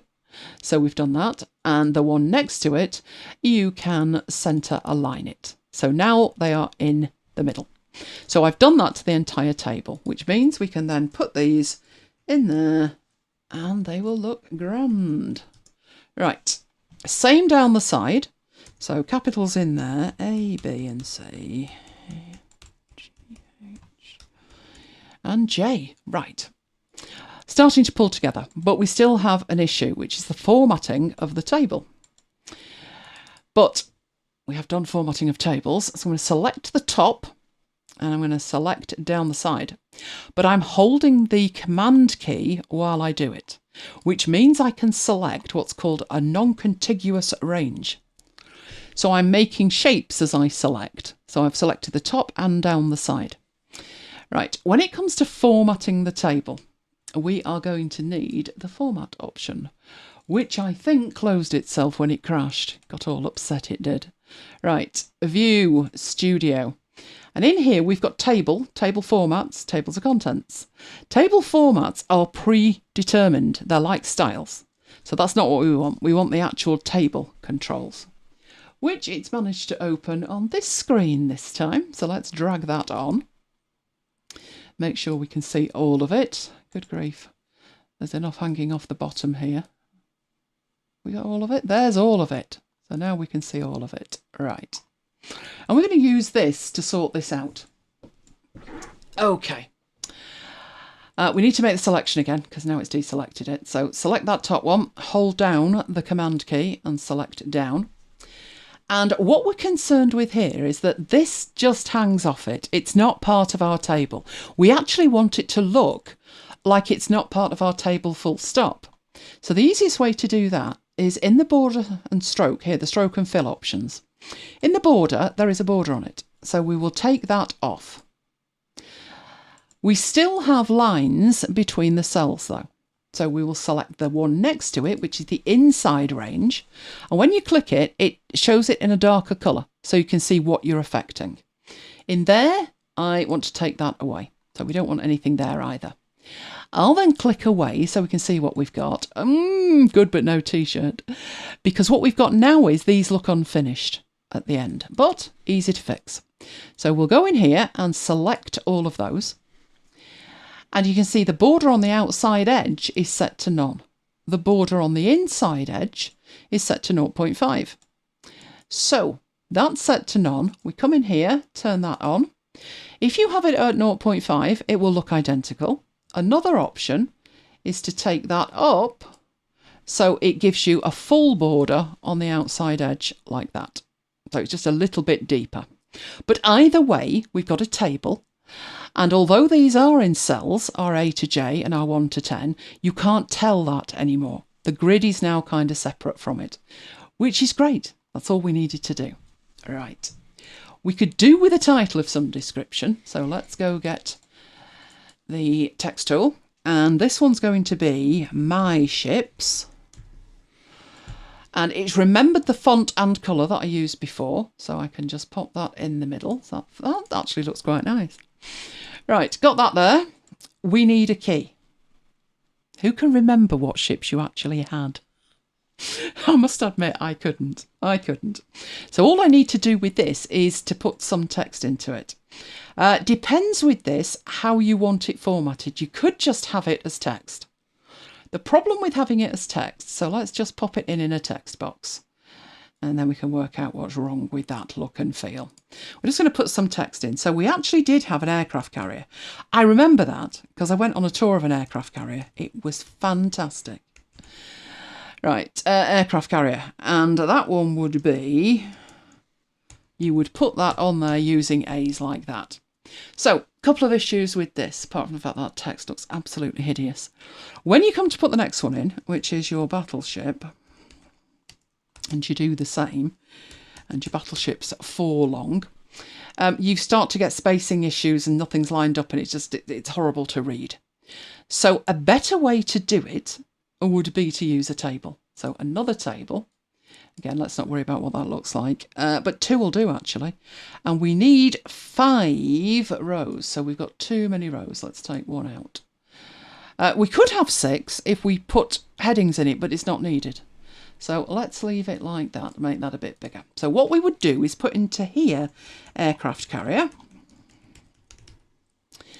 In fact, might need 3 columns. Why might we need 3 columns? This is a dirty hack. It's a dirty hack I had to deploy in Keynote and PowerPoint to get everything to line up. Dirty, dirty hack. But it worked. But we might not need it. It depends. So I'll put the colon in and make this a bit wider. Right, like that. And let's start putting the rest in. So we then have a battleship. And you'll see there's a problem with this lining up as well, but we will fix it. And then we have a cruiser. And then we have a destroyer. And hang on, I've missed one out here. I've missed the submarine out. There we go. That doesn't have an I in it. I remember spelling submarine wrong at school and getting carpeted for it. Didn't enjoy school, not one little bit. Right, destroyer. So in here, we need the key for what that is. So obviously for the aircraft carrier, it is 5 A's. And then we have 4 B's. And that one is 3 C's. Are we following along with this? Submarine apparently is 3 S's, but I thought it was 2. I thought that was the whole point and that the destroyer was 1. But it doesn't matter. You can make up your own rules, which is grand news, isn't it? Right. Dee's done the Googles and is now playing battleships with somebody. Sounds like Mike's mother. She's got this kind of bridge Tinder thing going on. Right, so the issue I've got with this in terms of making it look pretty is that nothing's lining up properly, is it? Not good at all. Text is probably a bit big as well, so we'll change some of the text, I think, to make it neater and tidier. We will centre align that vertically. That looks a little bit better. And if this column over here, if all of these were actually aligned to the right, that would line up beautifully. Now, why I needed 3 columns when I did mine was I put the colon in a separate column. And I am, of course, going to take away some of the formatting on the edge of this. So I'm quite happy having the border all the way around it. But on the inside, we don't really need it. So we could take that away on the inside. And that would make it look like a text block. So having just turned those off, that is what it looks like. And it looks like it lines up neatly. Right, that's one of those. But there's one other thing that we need, which we could put in here. Or we could put separate next to it. Because we can squish this up a bit, can't we? And it'd still be okay. We don't want it squished up that much. That much is fine. Right, we also need a key for something else. So I'm going to hold the Option key down and pull that up. We need 2 more things. We need a hit and a miss. And that's the key that is going to show you that you have, if it's a hit, it's an X. And if it's a miss, it's a 0. So let's get hit in. And let's get miss in. And then put that over there. So if it's a miss, you put a 0 in it, an O. And if it's a hit, we'll have a capital X in it. These we don't need. So if we take these away, I'm trying to get the Shift key there, and delete those rows, we are left with just what we need. Obviously, this one can be narrowed down considerably. We just need a little table there that it's a hit or a miss. Right. Now where are we going to put it? So I'm going to get rid of that one. That's why we didn't use text. We didn't use text because it's easier to format it in a table. If we move that up and move this across, we have the instructions over there. And we'll have that lining up with that like that. And we only need 2 more things. We need another one of these grids. That's simple. Option key, drag, drop. And line it up over there. And this one won't be your ships, it will be your opponent's ships. So shall we put in enemy ships? I'm having too much fun with this. I am. It's a Friday night, you got to have fun. Right, let's get that lined up. So that's in the centre, and we're virtually good to go. Anything else that you wanted to put on there in terms of branding or anything like that, now would be the time. So I was thinking you might put down here something down here. So let's go and get that. And go on to here. We could put it up there. I was going to put it down here. Make it a bit lighter than that. So what have we got that's lighter than that we can read? Oh, something like that. And we will put in there MacBites After Hours Battleship. And obviously that needs to be a smidgen smaller. There we go. We'll centre that as well because we can, and then move it down. So it lines up with the margins that we had set at 10mm each. And there we go, that is on the back. And we are good to go with that. All you need then is to print that out. You could, if you were going to get very snazzy, you could use this digitally. You're wondering, aren't you? Well, we talked about, if you remember, PDF forms. You can't do that yet in here, but if you took this into Acrobat, you would be able to put a little cross in each of these, and you could then mark them. Now, what it wouldn't give you is the ability, you could put a cross in it or have it empty. But if you made it a text box rather than a cross, a yes or a no, then you could actually put in your own ships and where they are digitally. So you're not limited to printing it out if you don't want to print it out. I think we need something behind that. So let's go in here and put this across the top. This is a placeholder for the whole thing. Get that one with the beautiful sunset and drop that in. Obviously, that looks actually grand, but it's over the top of it and we would need it at the back. And the other thing we would need to do is have it way pastier than that. But it's a layer, and the layers can be blended. So we can just take that right down, 25, and put it at the back. So at the moment, it's not at the back, it's over the top. But we can move it to the back like that. And we now have that at the back. And we're branded, but we can play as well. Should probably save that, shouldn't I, at that point? Right, what's Patricia saying here? Put an extra spread in the centre so you can prop up the centre spread and make a working 3D booklet paperclip the inner pages to create a barrier. Oh, right. Fair enough. Yeah, and have you got a printer that's going to print all of this out? I like the idea of going digital with it, I must admit. But, you know, sometimes you're trying to keep kids occupied and you've got all of the digital stuff, but they're not interested. They would much rather play something analogue because it'd be like unusual for them. So, yeah, shall I share this with the kids next door? Yeah. Yeah, seeing as though their fence panel's not in our garden yet, but it's only a matter of time before it is. So there you go. Now, you can, of course, from here, just create the PDF. So let's do the save as. No, we need to do the export, not the save as.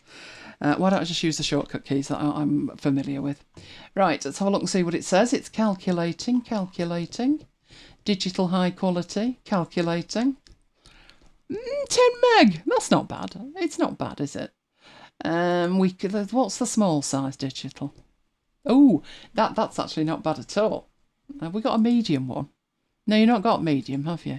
Shall we try high quality and then go to the more and have a fiddle? No, I'll tell you what, let's just do that one. 10 meg's not bad. We can all manage 10 meg, can't we? Let's do an export of it. We don't want it in Munich, no. We'll stick it on the desktop. And it will be MacBites After Hours Battleship. Right. So hopefully that... Go on, off you toddle. Why are you struggling? Don't struggle. You're just taking forever with me. Right, there it is. And it's opened.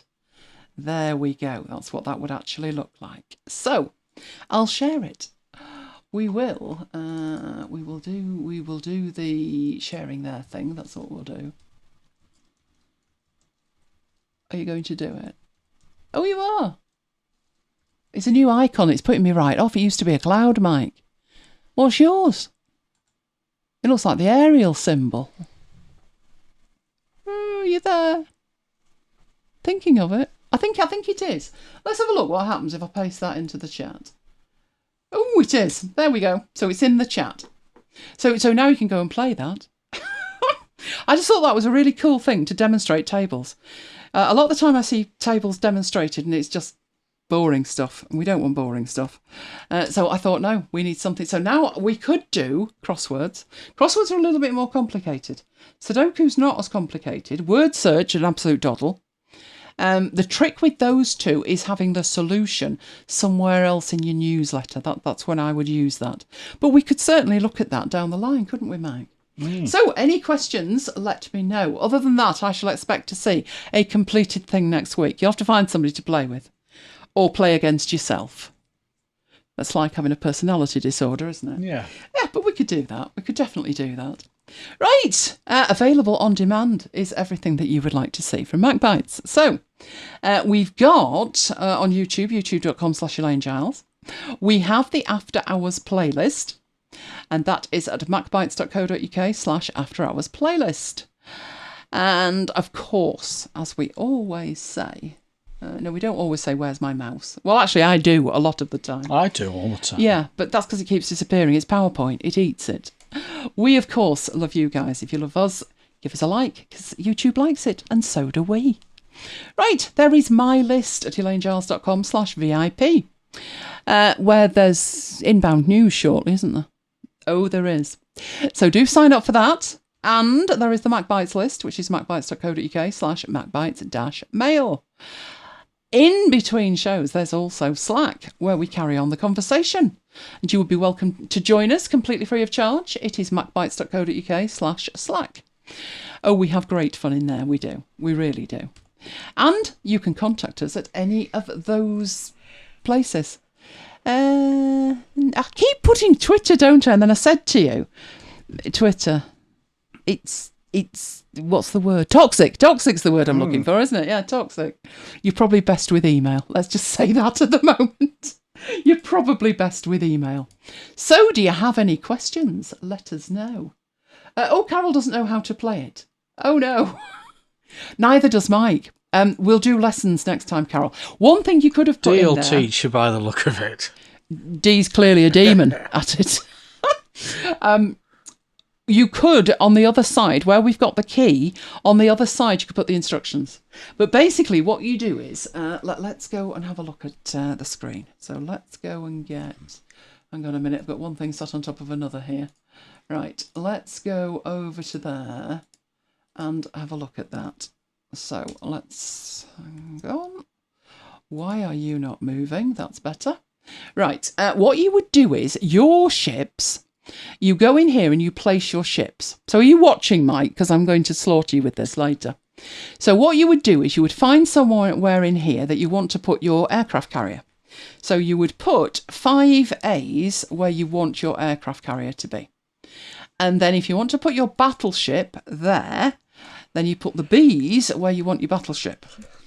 Now, if you are a naive young player, you might want to put these all over the place and separate. But if you look at what I've done there, the aircraft carrier is 5 spaces and it's going along the F row.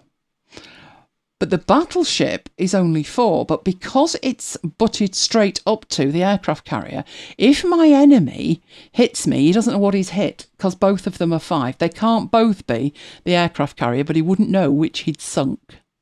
So the other ones you would then dot about. So you could put the D there for the destroyer. You could put your 2 subs, 1 there and 1 there, and then they wouldn't know if they'd got 1 sub or the battleship. And what else do we need? We need the aircraft carrier thing. So let's put those in there.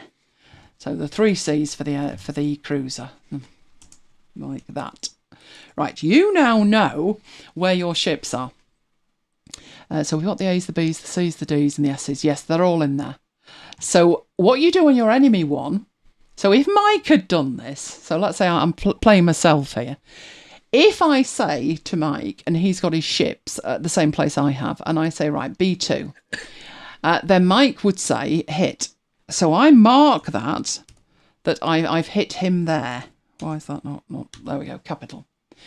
But if I then said A2 and he said miss, then I do this. And what I know at that point is there's probably the others, more of this ship at B1, B3 or C2. That's how you play it. Is that a good explanation? Is that a good explanation for it? That's the basics of it. I will report back next week how Mike copes. Won't I, Mike? But you'll be fine. I'm sure you will. Oh, so I expect to hear who won. And obviously, if you're still in isolation like us, mind you see, we've got each other. Well, Kim's going to have to tell me if Kim won or if Kiva won. Yeah. And Kiva, of course, deserves a treat, obviously, if she wins. And if she doesn't win, there you go. Oh, loving it. Let's have a look what's going on in here then. Right. D's gone too far down the rabbit hole. No, come back. Right, Carol's all right now. Yeah, it is a good game. It is definitely worth it. Oh, the idea was way back in the day. Probably you were at primary school or even not at primary school, Carol. The advert was when your battleship is sunk, you cry, "You sunk my battleship," and that was what the advert was. And the kids were on the front of the box. And I just wanted it. But my cousin, who always insisted on having exactly what I had, and more besides, let's just say spoiled rotten, he was an only child as well. But he didn't want to play with me in case I won. We played chess once.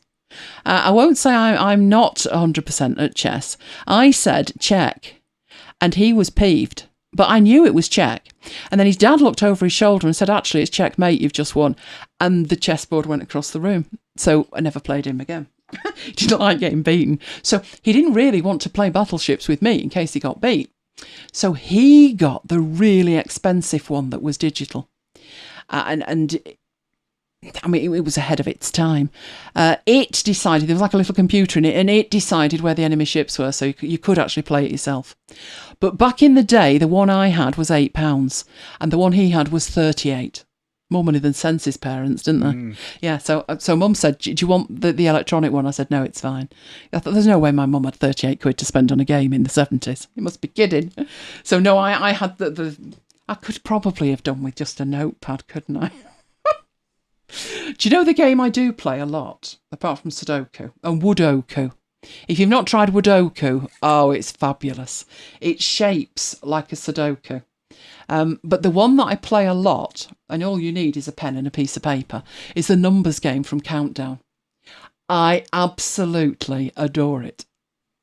And while Mike does 1, I do 6, don't I? So I can do the numbers game in about 5 seconds. So I push myself to get 8 in 30 seconds. And I can comfortably do 6. So that's my favourite game. We played a game called Newmarket. I don't know if that's a thing. Or whether I have heard other people play it.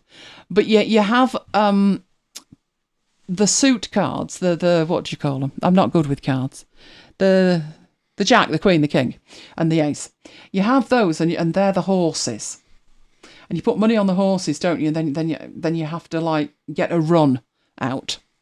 That was about as good as I could manage. But Mum, Dad, and Gran used to play cribbage with my aunt, but I never understood it. No, me neither. No, there was just pegs all over the place and people screaming "one for his knob," and I thought, no, this isn't a game for me. I have no idea. What was the other thing? There was 2 phrases in that, and they were both very dicey. So no, I'm not a card sharp, I'm afraid. Oh, Peter's had to ban himself from playing Minesweeper. Well, I actually got a version of Minesweeper from the App Store for the Mac. I hadn't played it in years, and it's a perfect replica. Oh, it's absolutely fabulous. Let's go and have a look at that. Let's go get the Mac. And let's take this down and get the App Store. And that way, I know you've just banned yourself, but if you've got access to a Mac, then you can do that. Right, Minesweeper. Not sure if it's 2 words or 1. Let's have a look. That's the one, the classic one. It's fabulous. It's totally free. It's even got dark mode and everything. It's fantastic. I absolutely love it. So I've got that one. So that's it at the App Store. Let's go get the link for that. Copy link. Let's put the link in there. Totally free. There we go. And I'll show it you. It's brilliant. Right, Minesweeper. You've opened up on the wrong screen, but come on. Right. No, we're not going for hard. We're going for easy. The danger with Minesweeper is that you hit somewhere. No, see, now that's a bit easier. Now I know that those two. Much better. Right. Now we're rocking. Right. And it must be that one. Oh, is she going to get this? I really don't know. That could be two. It could be that one. Dicey. No, not quite so dicey. That's one, so it's neither of those. Which means that's one. How many more have I got? 3. Oh, no. Well, there's 3 there, so one of these two is, but I don't know which one. That one's 3 and that one's 1. So I would guess here if that one's 3. Oh, this is tricky. No. That's not one. Neither's that. That one's got 2, but I don't know which one. Oh, it's too tricky. That one isn't. And that one's 1. So if it's 3, one of these is and one isn't. But which one? Oh, no, it'd have to be that one, wouldn't it? So I think I'm all right with that. I've got 1 left and I don't know which one it is. Can I work that out or not? 1, 2, 3, 4, 2, no. Oh, come on, help me. Oh, Peter played Newmarket, so it wasn't something my mum and dad made up. Excellent. We loved that. We used to put a penny or 2 pence on it. And do you remember Gran? She would save up all of her coins, the penny and 2 pennies. But because she'd had it there that long, so it was like all year she'd put these pennies and 2 pennies away. And then when it came to Christmas, she didn't like the fact that this money was like grubby. So she cleaned it all with salt and vinegar, which if you've ever tried, froths like anything. The only thing she forgot was to dry the coins. So when she got him, she took the lid off. We nearly fell over with the smell of vinegar, didn't we? The stench would have knocked a donkey out. Kim's now downloaded Minesweeper. That one isn't one. There we go. And if that one's 3, it's that one. There we go. Yay! I'm with you, Renee. I've never understood it either. Oh, come on. Minesweeper's fabulous. Love it. I'm really glad Newmarket was a thing, because I always wondered with my parents whether it was made up. But, I'm glad it's a thing. And then there was Bertha's... Was it Bertha? Mabel. Gran had a friend called Mabel. And Gran would come and she would say, it's Aces Low. Now, Aces Low makes no sense whatsoever in Newmarket, because you're working up, so the ace has to be high. So she'd come in and she'd say, Mabel's rules, aces are low. And my mum would start, wouldn't she? Aces are high. And I'm just thinking, Jack, Queen, King, Ace. Beam me up, Scotty. Yeah. Stop it happening. Oh, what great fun. We need to create a Newmarket group, Mike. Yeah. That's exactly what we need to do. Well, I'm hoping it's bringing back happy memories for you anyway. And let me know how you get on, Kim. Now you've downloaded Minesweeper. You can never have too many little games like that, I find. I don't find it too distracting, I must admit. Apart from like when my mind's wandered and I'll think I'll just pick up my phone and have a quick go with this game. Let me see if I can find the link for that one. That's absolutely fantastic. I love that. Woodoku. I used to play Solitaire on Windows. Let's see if Wasn't there a version for the Mac? Solitaire? Yeah. Oh yeah, there's a million of those. Right, let's see if I can do this. I don't know if it'll work or not. Let's tap that one. Oh, why are you not working? Did I or did I not do this? Why are you not working? I've got Air Server running. It's working. And is it working on this machine? No. We used to play Rummy. Me and my dad. God, I can't imagine your dad playing cards. 21, wasn't it? Isn't Rummy's 21s, isn't it? Or is that... There's no point asking me. Why Peter's can't Rummy I 21s, see or this? shall I just Google it? Oh, I was going to show you Woodoku, but I can't because it's not playing ball. Maybe there's something wrong with the Wi-Fi on here. Rummy 21s, yeah. That'd be right, wouldn't it? Let's just have a look at wireless. Wi-Fi, where are you? Networking, probably. Good job I wasn't trying to share it tonight, wasn't it? Network utility. No, I think it's that one. No, that's not it either. Oh, crying out loud. Kim's now into Minesweeper. Oh, this is not good. Why aren't you working? Right, now I've got it. Right, what Wi-Fi are you on? Oh, you stupid machine. It's nestled onto other Wi-Fi. That's why it can't find it. Right. I wanted to show Wadoku. It's free. Wadoku's awesome. Right. Okay, can we do that? I think we can. Right, Wadoku. There we go. Right, let's share this. You'll find this one in the App Store. How are we talking games? Right, what you do is you tap new game. You'll be signing up to Game Centre in a minute. Trust me, that's not happening, Mike. You put these pieces on there. The idea, of course, is to make like a square. So that one would make a square and then they disappear. And then you carry on doing that for hours and hours. Each game doesn't take that long, to be honest, because I'm not that good at it. I just punt around myself, to be honest. Like this. And then they disappear. So I don't know. It's a little bit like Sudoku, I guess. But not completely like Sudoku. Can I get one in here? Can I put that one in? No, I can't. Oh, no, hang on. I can get that one. There we go. Like that. You just carry on like that. You can see that my best today was 629. I do play it every day. I really shouldn't. No, take it off me. Take it off me. Can't stop playing it. I absolutely love this one. Now, see, at this point, you've got a problem because that one in the middle at the bottom, there's no room for it. So unless you can make room for it by getting rid of something else, which not looking too good at the moment, I don't think I can. I could get rid of that. But that's the end of the game. There we go. It was making runs. Oh, just too cool. Those are the games. I thought 21 was Pontoon. I think I've heard it called Pontoon. But I'm not good with games, so who knows? But I'll bow to Peter's superior judgment on card games. Because I know naff all. That's what I'm saying, neither do I. I'm terrible with games. Absolutely terrible.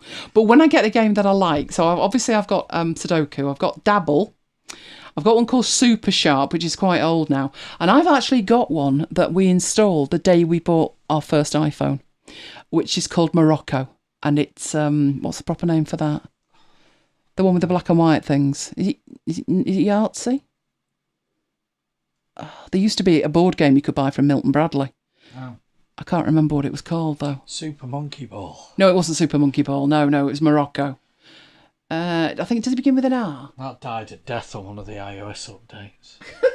It did. Yeah. I never did that well with that, but I still bought it anyway. Oh, Carol got blown up. Just keep trying. Keep trying. Yeah, Pontoon. Think of it as keeping your brain active. You know, don't they tell you to avoid Alzheimer's, you need to do crosswords and number puzzles? I'm never going to get Alzheimer's then. I'm going to live to I'm 304. I don't like games that aren't intellectually challenging. I like to have to stop and think about a game. Love it. Oh, well, that sorted everybody's weekend out then. We should do it on our fence panels, won't we? Yeah. As we're trying to put them in like Wadoku. I played Noughts and Crosses. You managed that, did you? Did you win? Probably not. Oh, poor Mike. I'm going to have to try some of these games, aren't I? We should do games reviews and stuff. Oh, anyway, have we got some treats tonight? Yeah. Because we're stressed. Find any. We need to find some treats, we do. And then I'll play my game. Now, if you print out the game and you find somebody to play it with, do share. Do put it in Slack. We'd love that. We would. Absolutely love it. Right, okay then. In that case, if there's no more questions and we've had enough of a giggle, which I think we have, then we will head off. So wishing you the most wonderful weekend. I shall say good night from me. And good night from me. And we will both see you next time. Stay safe, guys.